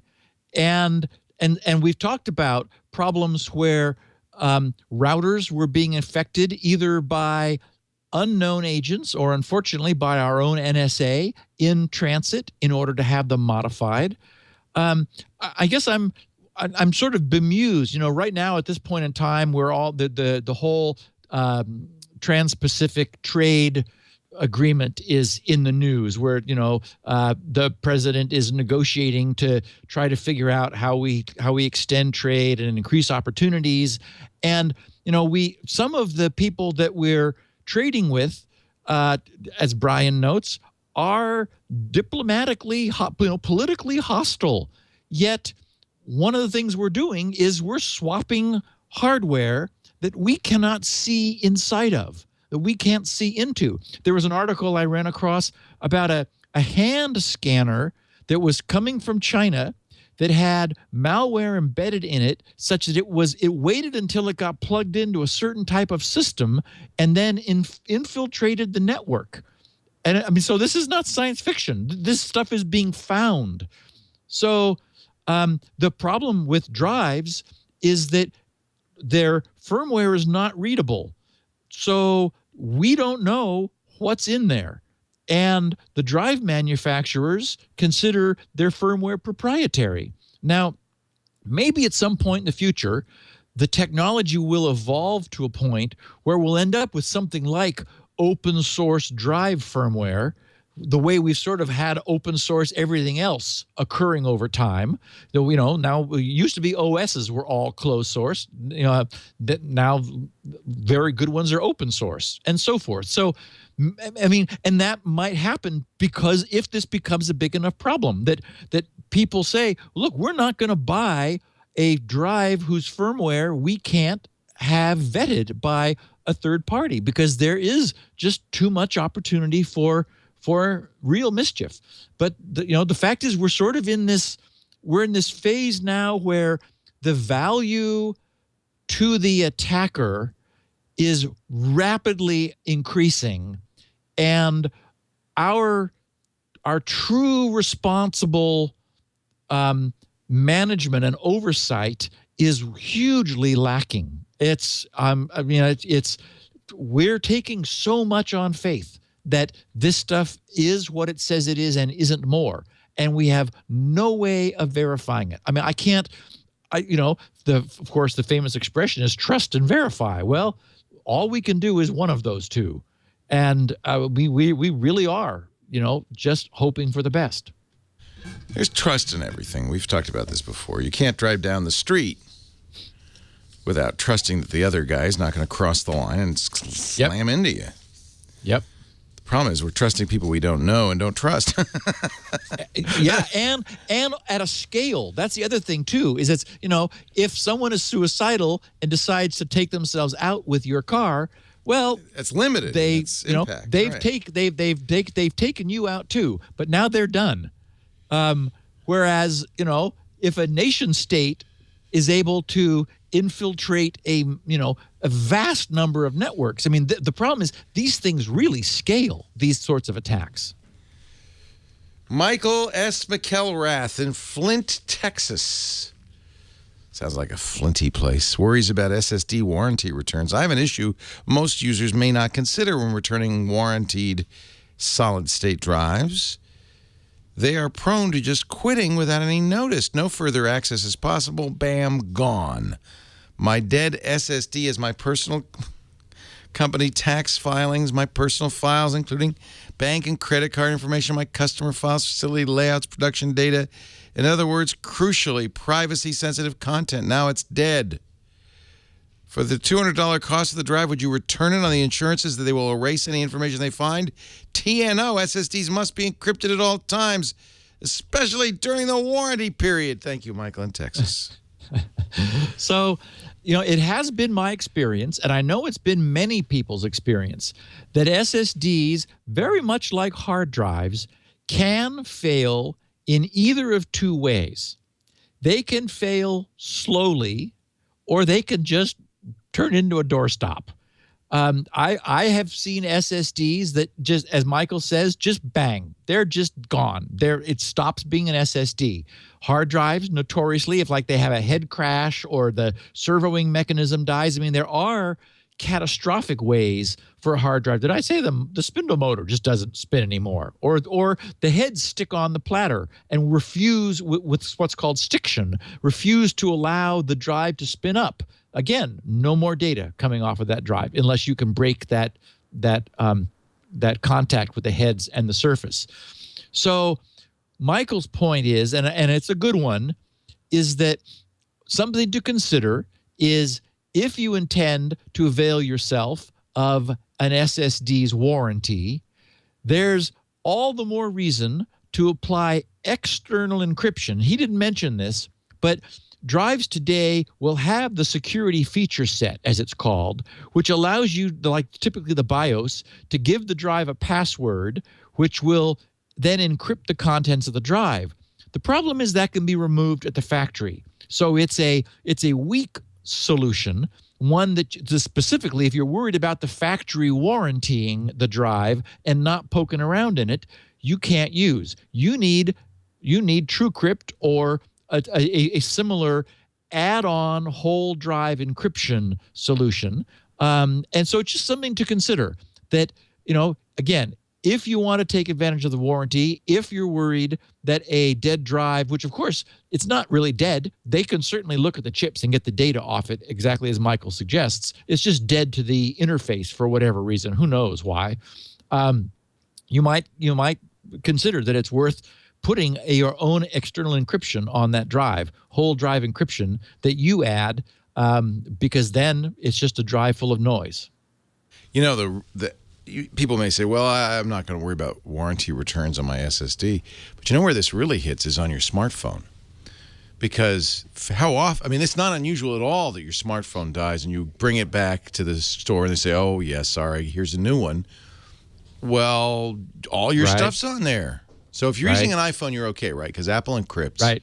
Yep. But on Android devices, not all of them encrypt by default.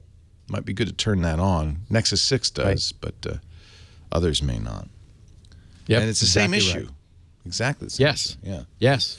Maybe more so. And unfortunately, there are a lot of immature people who would get their jollies from poking around in someone else's business. I take great pride in the fact that back in the day, the early days of SpinRite, I would sometime receive customers' drives who had had problems beyond what SpinRite could do. Their file system was messed up, and they absolutely had to have something. I never looked in. I just, it just doesn't interest me as a point of pride. But I know that there are people who, have a different approach, unfortunately, and they just get a big kick out of that. Question 4 comes from Andy Martin in Los Angeles. He wants a quick message encryption tutorial. Steve, I've been listening to security now for 2 years. Oh, there's your problem, Andy. At least 8 more years. You understand encryption, but I'm more interested in the programming behind it. Have you ever written a tutorial on how to implement secure messaging? It seems so easy to do right, but it appears no one wants to take the time to do it right. Surely there is an open source library out there that makes this easy. This is the flow I would want. Imagine that I manage the server and I want no way to decrypt any messages. Every client generates their own private key and public key. They push the public key to the server. Now, client 1 wants to send a message to client 2. Message has to be authenticated, then encrypted, right? How can the client encrypt it so that the other client can decrypt it? It seems that just knowing the public key is not enough, but because then anyone with the public key can decrypt it. Well, no. And frankly, I don't know what encrypted public key even really means at the algorithmic level. I think you need a few more years, Andy. Anyway, then the client sends the message to the server, which routes it to the other client who could then decrypt it and magically authenticate it. Help! If the client ever lost their private key, they would just need to remake a public key, private key pair and push it to the server again, losing any messages that might come while they had not yet posted their new public key. I think he needs some help, Stephen. Okay. We have discussed this at length, and I don't want to go over the whole thing again. I will just say that the server, as Andy notes, holds all the public keys, and the server then is as it's called a key server. So if client 1 wants to encrypt something from client 2, you first choose a random number. So you need a good source of randomness, entropy as we call it, and you use that as the symmetric key for encrypting the bulk, because public key crypto is so slow that it's never practical to do bulk encryption with it. Instead, you use the public key encryption only to encrypt this random key that you generated just out of thin air and use to encrypt the bulk. So the idea is that you have from the key server, you have the target's public, you have the target's public key, which means that something you encrypt with their public key can only be decrypted with their private key. So you take their public key, which you receive from the key server, use it to encrypt the key, the symmetric key that encrypted the bulk of your message. And you could also, for example, use your private key to sign the result. Then you send it either to the server to relay or directly to client 2, whichever makes more sense. Now client 2 has it. They get your public key from the key server, which allows them to verify the signature on it, which could only have been made by somebody having client 1's private key. And so they verify that. Then they've got... So that's just key. The key understanding, fundamental concept. The public key, which can be distributed widely, freely, publicly, can be used to do two things: to encrypt and to verify. Right? And to decrypt. Public key? Yes. Because to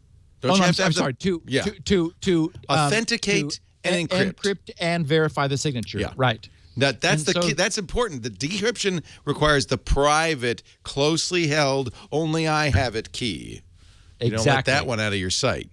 Exactly. And so that's what client 2 does after verifying using client 1's public key that it actually is coming from client 1 and has not been modified, because authentication will verify that. It'll both verify who signed it and that it has not been modified. And then client 2 uses their private key in order to decrypt that symmetric key, which is that random number, that big random key that the client 1 generated, and then that they use to decrypt the message. So that's the whole flow. Now, because Andy's right, there's a need for a library. It has been created. Dan Bernstein, world famous cryptographer, has something called NaCl, which is a library. Unfortunately, it is not broadly cross-platform, but it has been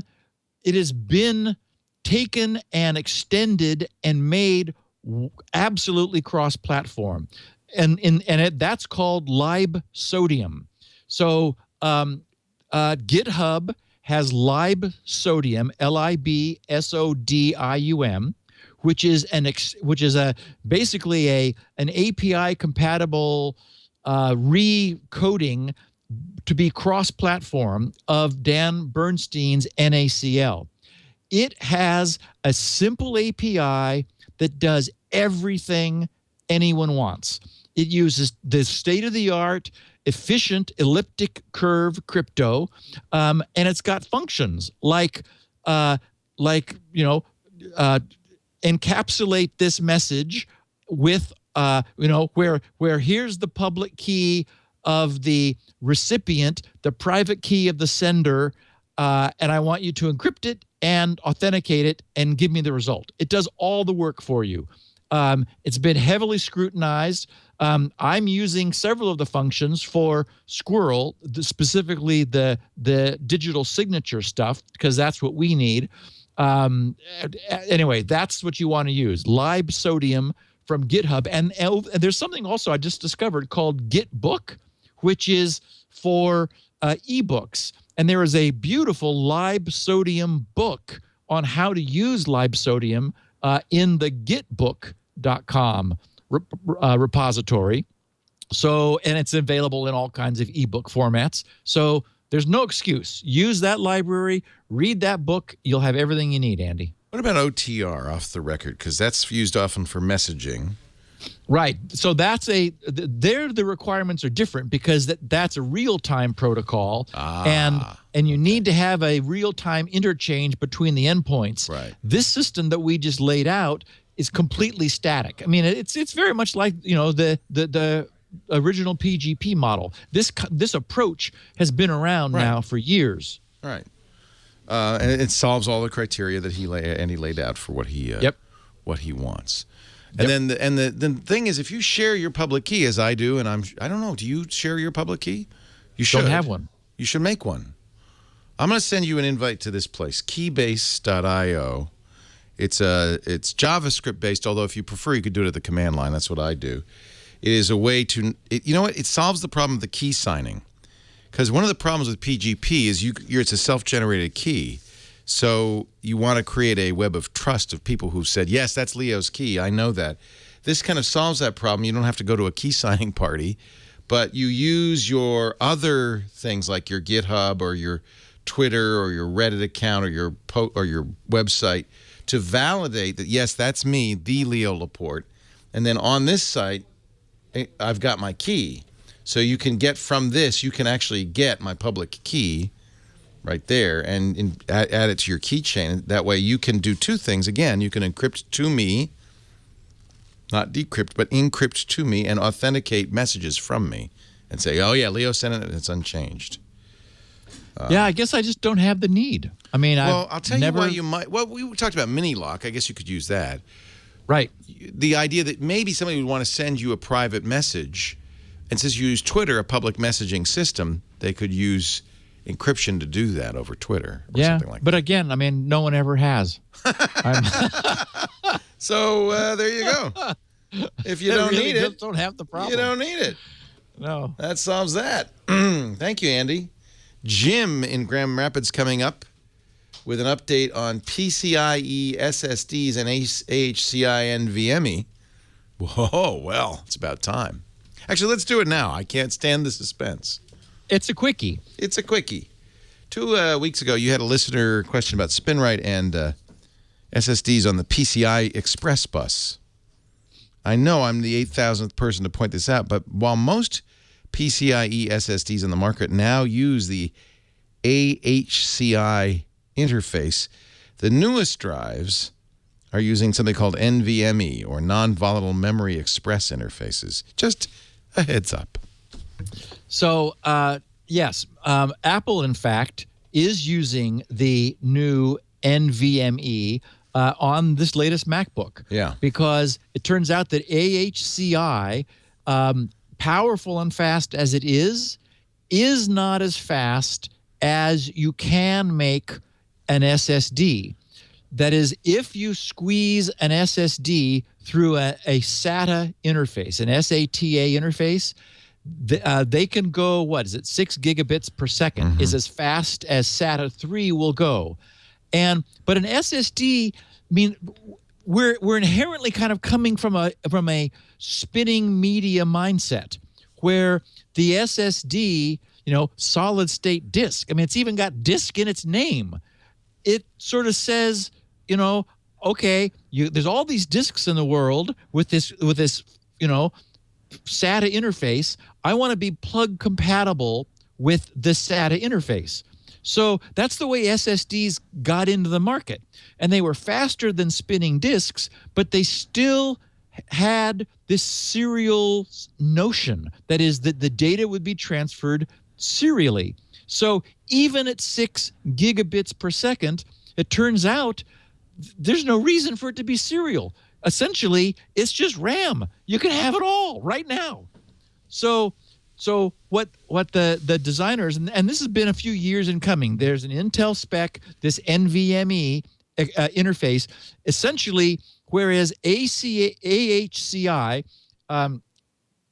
the advanced host controller interface, is serial, NVMe is parallel. You can have multiple queues. You can ask I keep saying SSD. You can ask the NVMe interfaced storage device to just sort of say, give it everything it has, and it's just bam, there you go. So people have asked, what about SpinRite? And my answer is that the way I have already designed the 6.1 that I've got running is that it is multi-interface, and it enumerates the PCI bus to determine what's there and then uses the driver it needs. And I don't know exactly where in the cycle I'm going to do this. 6.1 adds, many features, but for compatibility, AHCI, it doesn't use the I'm trying to think what the Mac. I've already got it running on the Mac keyboards, which was a problem for SpinRite, and it will understand the GPT partition table. I don't want to slow 6.1 down to add anything else, so I'm committed to getting 6.1 out ASAP. But the whole point of the 6 series is to create a foundation for 7. So I also need to support USB natively, and rather than through the BIOS. So that has been slated for 6.2. So I don't know where NVMe will fit. Maybe it'll be 6.2 instead, or maybe it'll be 6.3. But I will not stop working on SpinRite, believe me, because my goal is to catch up and have it running perfectly, screaming speed on everything. So the 6 series, which will follow one after the other, will support NVMe. And it turns out I've already dug into it, and it's not difficult to do. So SpinRite will have it. M. Weber, who is on the move, wonders about the Wi-Fi location confusion. My plane from Orange County, I've had this happen, landed in Dallas. And while we were still in taxi to the gate, I pulled up a map on my Android phone to get directions from the rental car facility to my client's office. To my shock, to my horror, the driving directions told me it would take more than 20 hours to drive there. Once I got over my shock, I realized the map was showing my starting point in San Jose. Then I remember your discussion from a few weeks ago of how the location service uses the available Wi-Fi devices to establish coordinates. I turned off Wi-Fi, ignored the location services begging me to turn Wi-Fi back on because it's so much more accurate with Wi-Fi. And problem solved. I guess someone's portable Wi-Fi hotspot had been pegged as stationary. Seems like a pretty big flaw in a system that we are more reliant on. Thanks, Steve, for a timely and practical show. I have an alternative explanation of that, by the way. Which is that it knew where he was? No, that he was on the Wi-Fi of the plane. And often is the case, especially with commercial Wi-Fi providers. I've had this happen on cruise ships. It identifies its location as the home office. Interesting. So he was using Boingo on the plane, Boingo Wi-Fi, which is in San Jose, and so it says that's where we are. On the cruise ship, I kept going back to Venice. I'd be in Croatia. It was amazing. In like 30 seconds, I could go back and forth and back and forth. So that's kind of not really Well, and the point I wanted to make was that this is an imperfect system. Yeah. GPS is perfect, but we don't always have it. Yeah. And You're cellular, in a plane, dude. right? And cellular is another means, is a more reliable means, but doesn't provide the granularity that we would like. So what's happened is we in a classic sort of let's use a heuristic, we're doing something which could fail, much like the heuristic I suggested for brute force cracking encryption. It could give you a false positive. It could be wrong. You could get the wrong key and still, by some miracle, have all the high bits off. Very unlikely, but possible.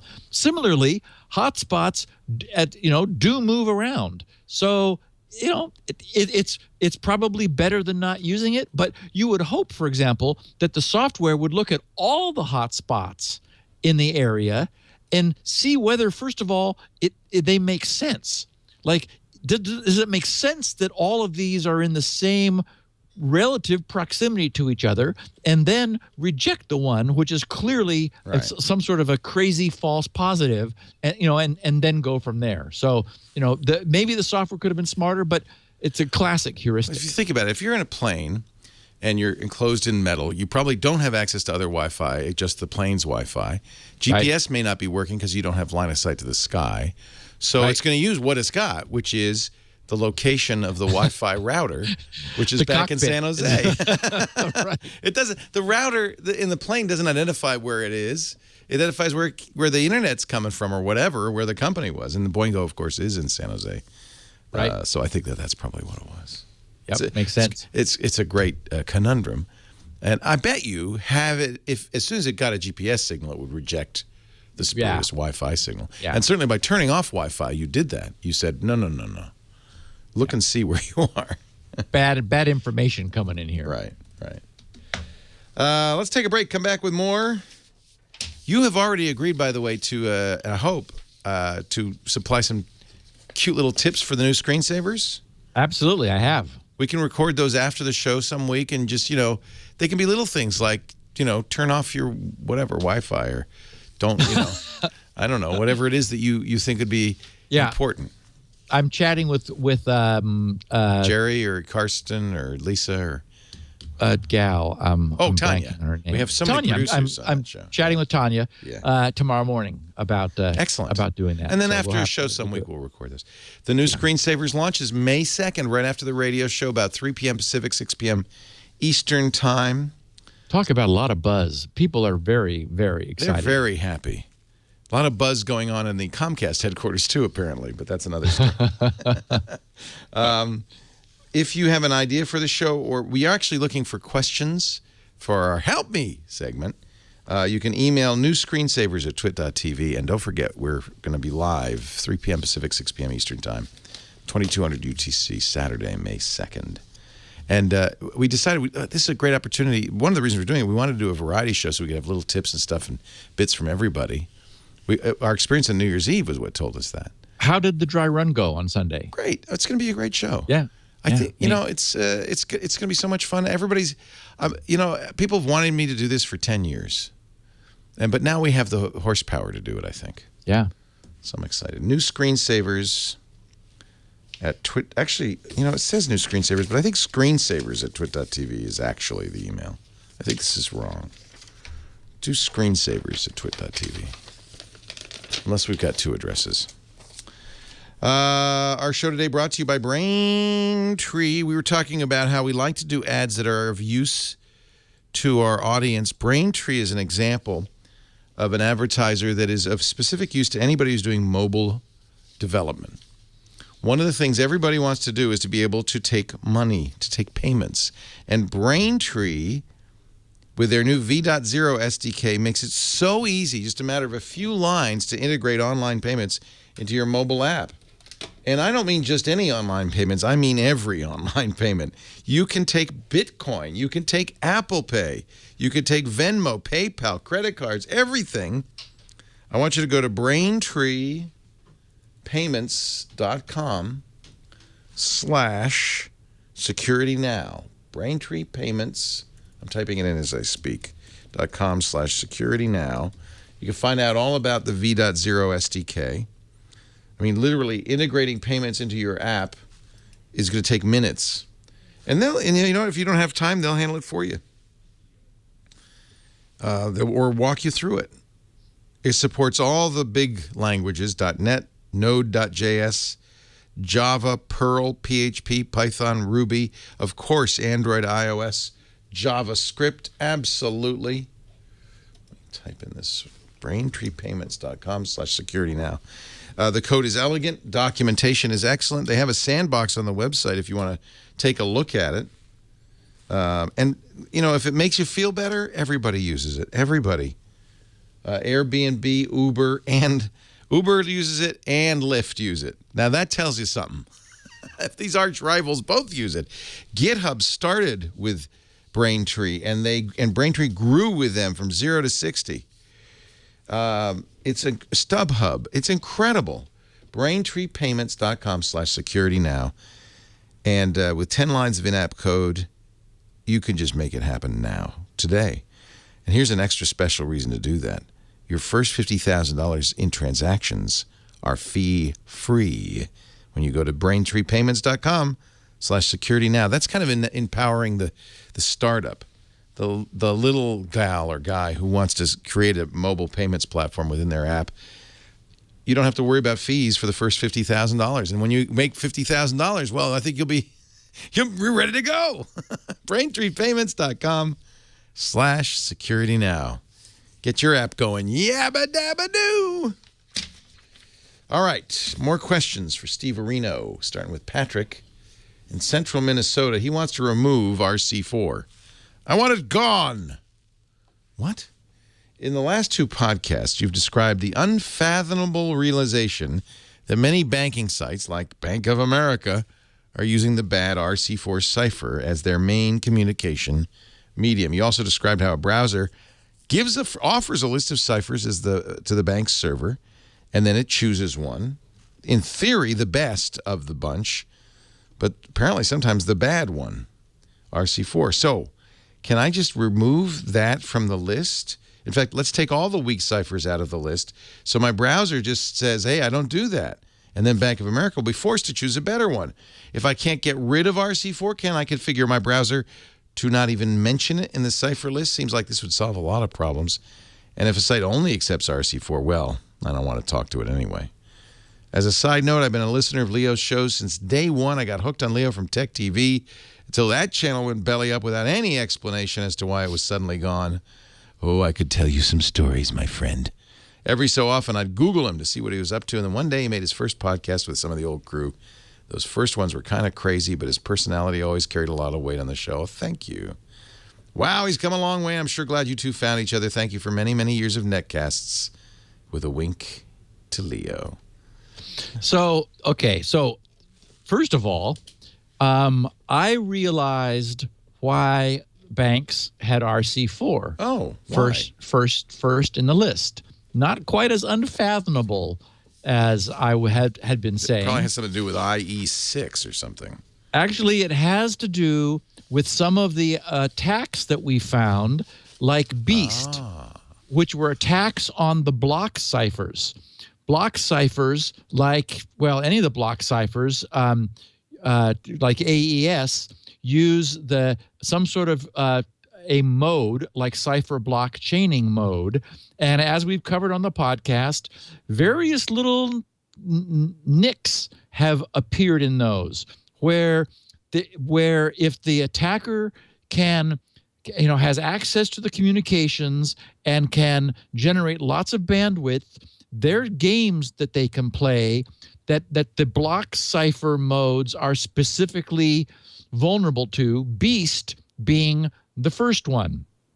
And our listeners who've been with us the longest will remember when Beast was revealed, the recommendation was move RC4 to the top of the list. Oh. Because RC4, while it's an old creaky cipher, oddly enough, there's no known attacks against it. We recently there was a paper maybe 6 months ago where the keying of RC4 was further brutalized. But there are actually no known attacks against RC4, whereas now with Beast and then Lucky 13 and then Poodle, all of these are attacks against the block cipher. So this sort of leaves us in a conundrum because people feel nervous about RC4. People just don't like it because it's so simple. It's actually one of the reasons I do like it. And if you just warm it up further, then it scrambles up its starting state, and then it's a fantastic, very fast cipher. In fact, some of the original designers of RC4 have fixed it by just making a very few changes to it. They have strengthened it.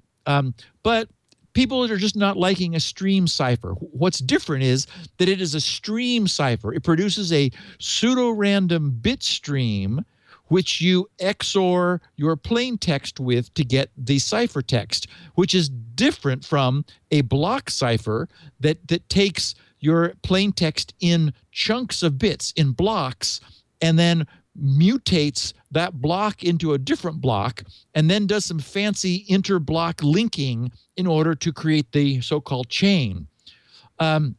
So I mean, the dilemma we have is that we want to promote state-of-the-art, stronger ciphers. The later versions of TLS have mitigations against these block ciphers. So people who have TLS 1.2, for example, are going to be okay, but people who don't then have a problem. At the same time, all the browsers quickly added mitigations, prevention for like the Beast attack. But not everyone is known to be using the latest browser. So like what's someone to do? It's weirdly enough, there is no good solution. Ivan Ristic over at SSL Labs is like right in the middle of this because he's trying to give people a letter grade, A through F. And he's decided that if you use RC4, if RC4 is present, you cannot get better than a B because he wants to encourage people to remove RC4. GRC has an A now, and we don't support the RC4 cipher. There just is no reason to. So what banks should do is remove it, except then the concern is that there may be some creaky old person, browser, something, somewhere that still needs it. I doubt that's true. The problem is, as long as everybody is worried that removing it might break something, nobody at either end will remove it. And then if the bank puts it first in the list, that's what you're going to use. At the same time, there's actually nothing wrong with using it. There are no known attacks against it, against the cipher itself. And the browsers have solved problems, where the client has been able to. So we're sort of in this weird place. For what it's worth, it looks like Windows is the only operating system that through some registry manipulation will allow you to turn off RC4. I haven't bothered to do it, but I did some digging around. And if you just Google removing cipher suites from Windows, that will take you to a page where Microsoft explains it. You go into the registry, you flip some bits, and your system will no longer run the RC4 cipher. It'll just remove it from the list. Now, Firefox won't get the benefit of that because it's got its own security suite. Once upon a time, it had a way of doing that, and they removed that.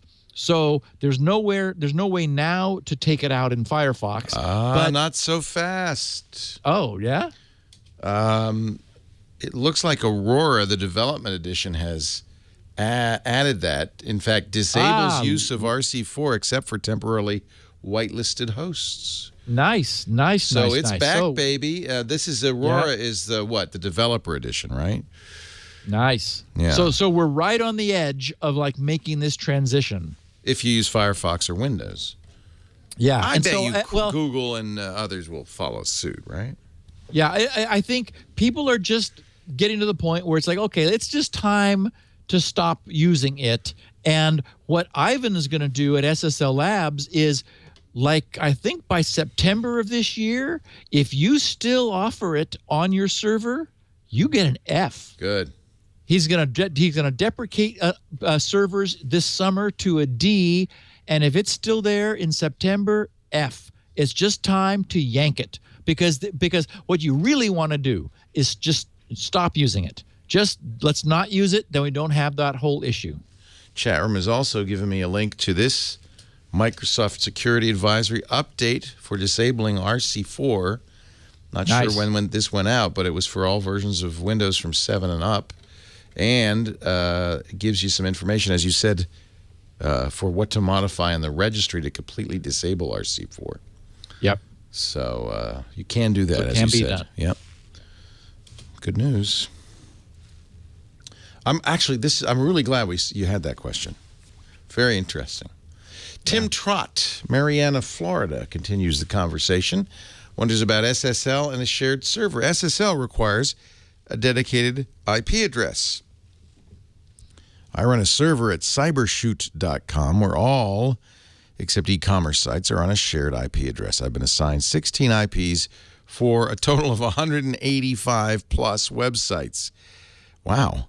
Will I be forced to obtain IPv6 assignments, which cost money at Rackspace, for my remaining shared IP hosted sites in order to give them each their own IP address? Some SSL certs cost more than the retail price for hosting. So I will welcome Let's Encrypt. That's the free thing we were talking about. Yep. And will that require dedicated IP? And what will happen to self-signed certs, which I, of course, have never used, he says. Okay, so here is the story. It is no longer the case that SSL requires a dedicated IP. It used to be true because the negotiation with the certificate took place before the encrypted TCP tunnel was first used. So what you had was an IP to IP connection where you were negotiating SSL and needed to verify the server's domain name. That's why you had to have, that's why the server had to assert its certificate, its domain name, based on the IP that you were connecting to.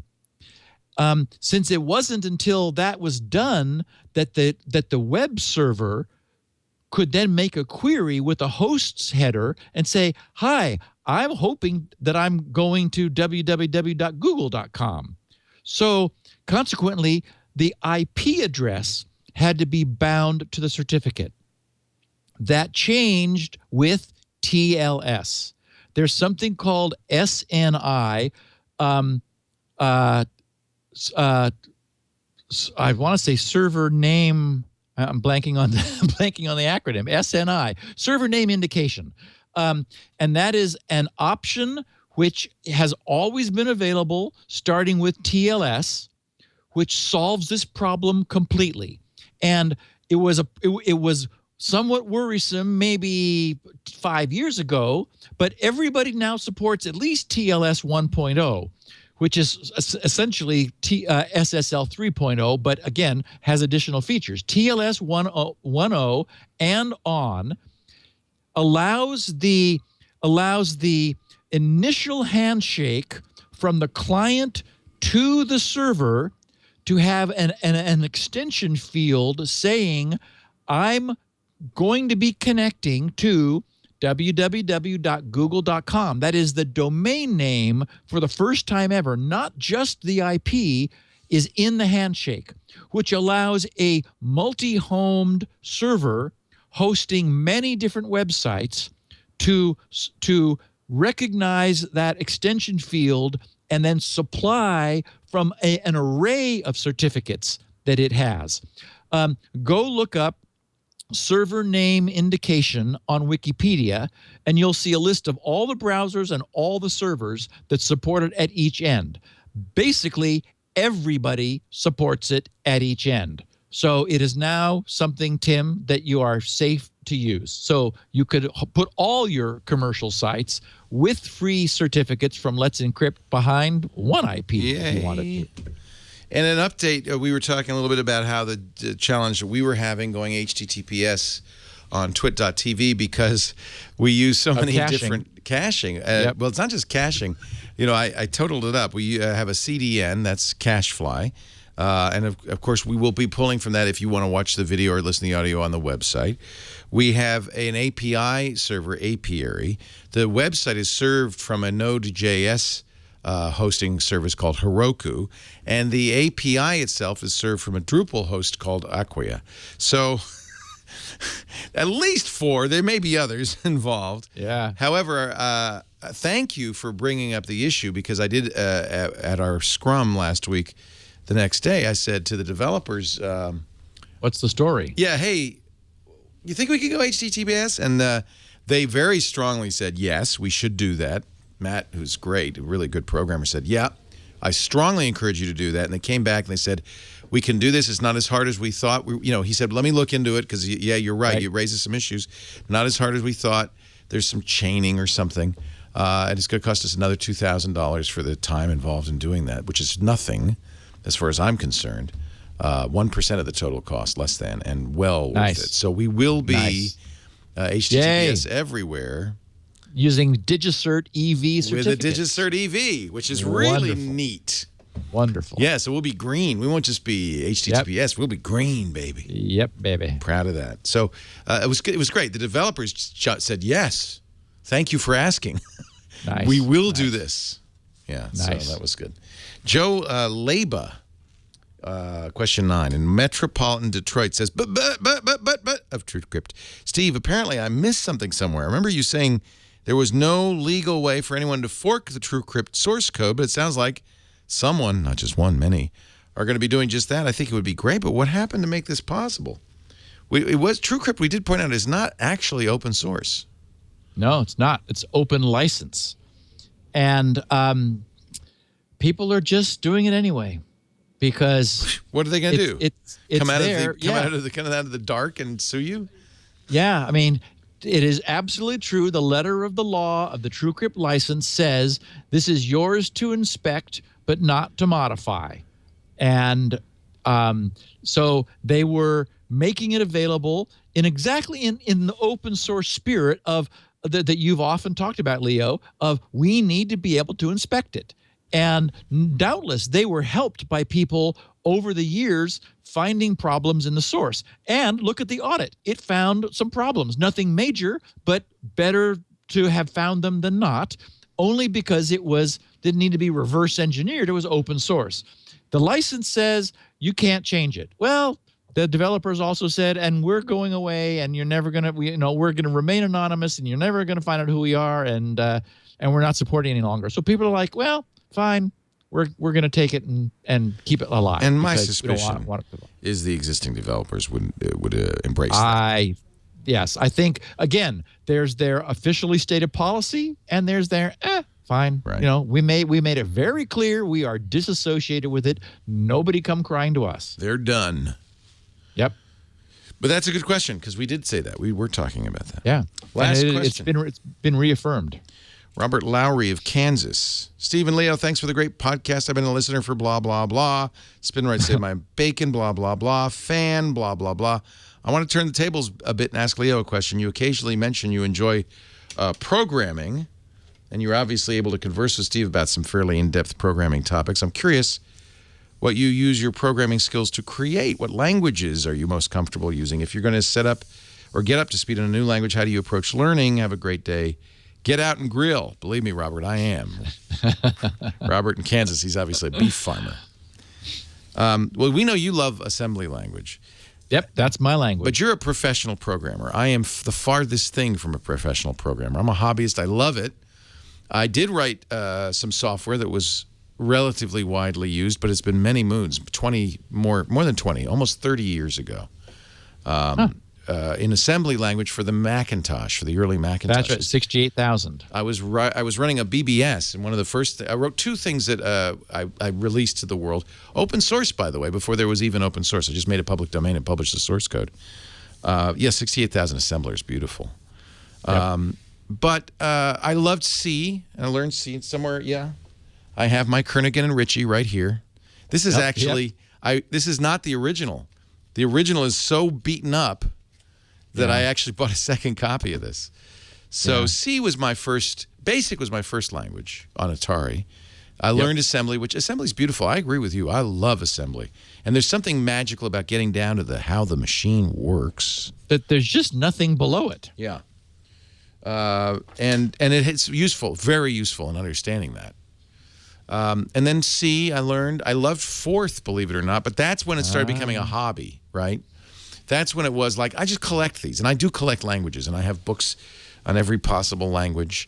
Once you learn C, you can pretty much learn anything nowadays. Yeah, although fourth is a write-only language. Wrong! Fourth can be written so that it looks like English prose. Oh, okay. Because the essence of fourth is you create your own primitives out of fourth primitives. True. And you can write a sentence in fourth that actually... That is true. It was created by Charles Moore for controlling telescopes. And I think it's still used astronomy. Yeah. Yeah. But I loved it. It was a stack-based language. It was just wild architecture.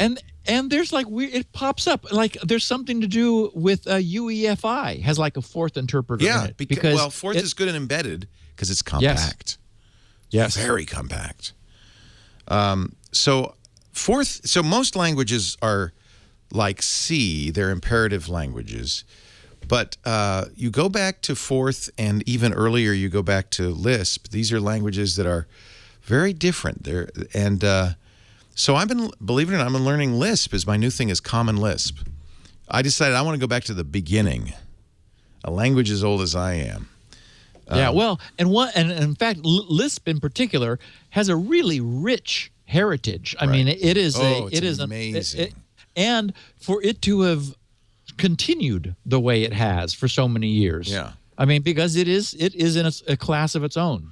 And it's interesting because it actually has started to influence modern languages. You know, everybody followed the C route, but as time has gone by, many elements of Lisp have and that style of programming. And as computers get more powerful, I mean, one of the reasons we have C is that it was written on one of the PDP. It was written on the PDP 11, right? When you needed really, the whole concept was the smallest increment above assembly language that was machine independent. So that's, for me, that's why it's my second language. And in fact, I wrote a big chunk of Squirrel in C because it needed to be cross-platform. I implemented the GCM authenticated encryption technology, and because there wasn't a public domain library and open source, I created one and made it available to everyone because you need that as part of Squirrel. And C was my choice for implementing it because it needed to be. I needed to offer the source and for it to be able to be compiled for iOS or Android and the ARM platform or whatever. But what I loved about C was these guys, they first wrote the OS in assembly language, PDP 11 assembly language, and then they said, let's recode this in something that is really, I mean, just like the smallest step away that gives us more expressibility. We can do expressions. We can do, the sorts of things, flow control that is more elegant. That's C. But then again, that was because they were still dealing with very small, very low power mini computers. Today, we just have so much more power to do much more powerful languages, dynamic languages. I think, though, the point really is that the language. So all languages are what we call Turing complete. They can all be made to do the same thing. Right. But there are some languages, for whatever reason, maybe my personality or yours or whatever, that we just kind of get better and we're more fluent and expressive in. And that's what you're kind of looking for if you're a programmer. And I have to say, Python, I love Python. I used Perl for a long time, wrote a lot of little bits of utilities and grep stuff in Perl. I love Ruby. Ruby's gorgeous. It's kind of, after Python, Ruby was the next logical step. There's more modern languages. Go from Google is really great for concurrency. So each has its kind of merits. Haskell, there's a great book called Learn Yourself Some Haskell for a Greater Good. That's a wacky language. But it's really interesting. But it's, by the way, it's going back to Lisp. That's what's so interesting. Yep. So I finally said, you know what? I learned Scheme, which is a derivative in Racket, but I want to go back and go to Common Lisp. And by the way, it's really fun, and it's actually very easy to learn. And it's available everywhere. It's free. In fact, you know what? I'll show you. I'm using Emacs to do it, because Emacs is written in Lisp. Emacs is the programming language. Actually, it's really a lifestyle more than an editor. Richard Stallman wrote it, and he wrote it in Lisp. But I'm using a thing called Slime, which is a mode for Lisp programming. It makes it very easy. So I'm actually in what's called a REPL, a read, evaluate, print loop that lets you enter in code and execute it immediately. In fact, you see I have a typo in here. It dumped me out into the debugger. This is the debugger. You can't see it because the contrast is bad, but it looks fine on my screen. And it tells me, oh, you've got a typo. So let me go back here. Let me go back up in my Emacs. And the problem is this parenthesis. So I've already entered it in, but I'm going to re-enter it. I'll make that a brace. Hit return. It's going to put it back down there. It's going to execute it. It warned me. It says you've redefined this function. That's all right. I'm in Emacs executing Lisp, which is awesome. Nice. Yep. It's awesome. And so this is an IDE in a way, like a modern IDE in a very old-fashioned form, in essentially command line. So now, he said, how do you learn? There's some really great, the web is wonderful now. Look for, there's series of books that teach a variety of languages. How to Think Like a Computer Scientist is one, and they have every language, although it was, I think, originally Python. And you'll find these online. If you look at my programming folder, I have a lot of links to various places and things and ways to learn. You should also look at The Hard Way, Learning X the Hard Way.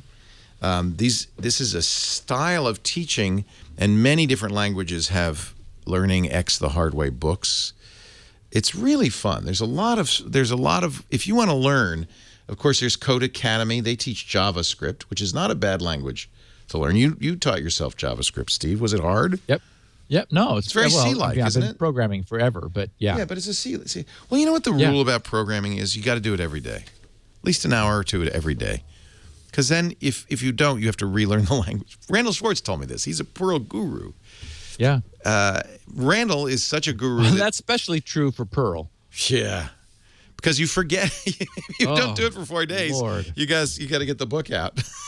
Yeah, I've got the GRC's news server uses a Perl front end for adding a whole bunch of features. I mean, I wrote a Perl wrapper around the news server, and it does all kinds of extra stuff. But boy, I have to go look at my source, and I go, I sort of like relearn Perl from looking at what I wrote before and go, oh yeah, that's the way I do that.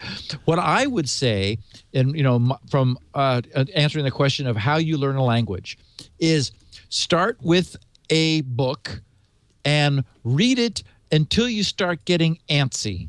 At some point, you just kind of like, you start feeling like, oh, come on, I want to go, I want to get going, and then solve a problem. Yeah, that's the key. Is solve a problem. Think of something that you want to do in that language and put yourself about that task, because it is by solving a specific problem that you will then realize, oh, I'm not quite as ready as I thought. And so it's basically it slaps you down a little bit. It'll put your antsiness back in its place, and then you'll go about finding the answers that you need for how to solve the problem. But I think that's the key. You just can't do nothing because it's just you have to write at some something. point. Yeah, exactly. You've got to create something. That's actually, for me, that's the biggest challenge is, what problem should I solve? So it's nice to have a problem to solve somewhere, and I'll find it. It was a document I found once, the guy who said, I learn a lot of languages as a professional programmer. I have 10 things. If I want to learn a language, I have to solve these 10 problems. Nice. And by the time I've solved all 10 in that language, that dialect, I'm fluent. I wish I could find it. I thought I had it in my bookmarks here. I've also seen that. I don't. It was like in a news. It was a news server somewhere I saw years ago, and I copied it. I have a PDF of it. The other thing I really recommend, and I've mentioned this before, is htdp.org, which is designed to teach people to think about programming in a kind of more than just kind of get out there and write code way. Kind of, this is from MIT Press. Really, it's free. It's online. htdp.org, and this actually uses Lisp dialect called Scheme that's free and easily available. It's a good teaching language. Nice. But it's fun for me. I'm too old to be a professional programmer. I wish I had been in my ute because I love it.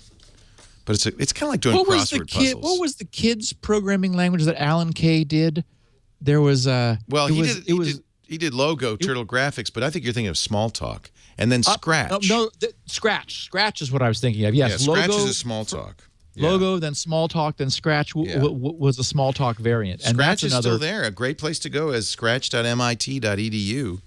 And Scratch is very much like that. We were talking about that Android app inventor from MIT. It's the same exact idea where you click blocks together to make it do things. This is Alan Kay. He's still alive, this thing. In fact, Scratch, I think the one laptop per child is much of the UI is written in Scratch. Nice. Smalltalk is a great language to learn, by the way. Yep. What a good and that's test-driven programming. Really, some really good disciplines built into Smalltalk, and it's the original object-oriented language. It's fun. You can just go on and on. Yeah, there's so much depth and history here, and I've often thought I would do someday what you are doing, which is just sort of decide I'm going to learn another language and pick it up. Really fun. Yep. Really, really fun. And Lisp, I wanted to kind of do foundational work. And so for me, going back to Common Lisp and starting there, I think that's very neat. Is like tearing everything down and starting over. Yep. It's actually quite simple. And look how much fun you're having. That's the whole point. Have fun. So much fun. Steve, speaking of fun, we are done, but always fun to do this show. Learn so much from it, and I hope you all enjoy as much as I do.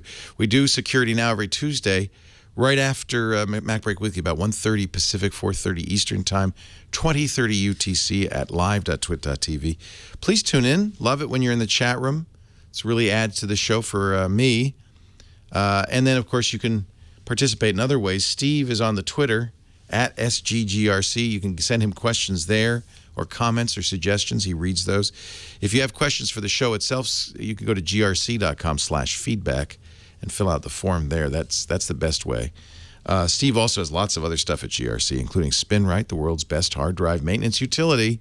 A must-have. If you've got a hard drive, you need SpinRite. It works. You might also be interested in all the other freebies he's got there. See, you only pay for one thing. Everything else is free at grc.com, including 16 kilobit audio versions and the transcriptions of this show. We offer full fidelity audio, soon to be stereo, soon to be joint stereo versions of this show. I don't know why, but I do know. Actually, I do know why, and I can't say. Okay. But a partner wants them in stereo. Let's put it that way. So we thought, well, then we'll just go stereo.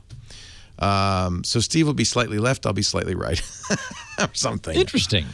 Not so much that if you were listening in one ear, you wouldn't understand it. It's just a little slight stereo, a little fullness to it.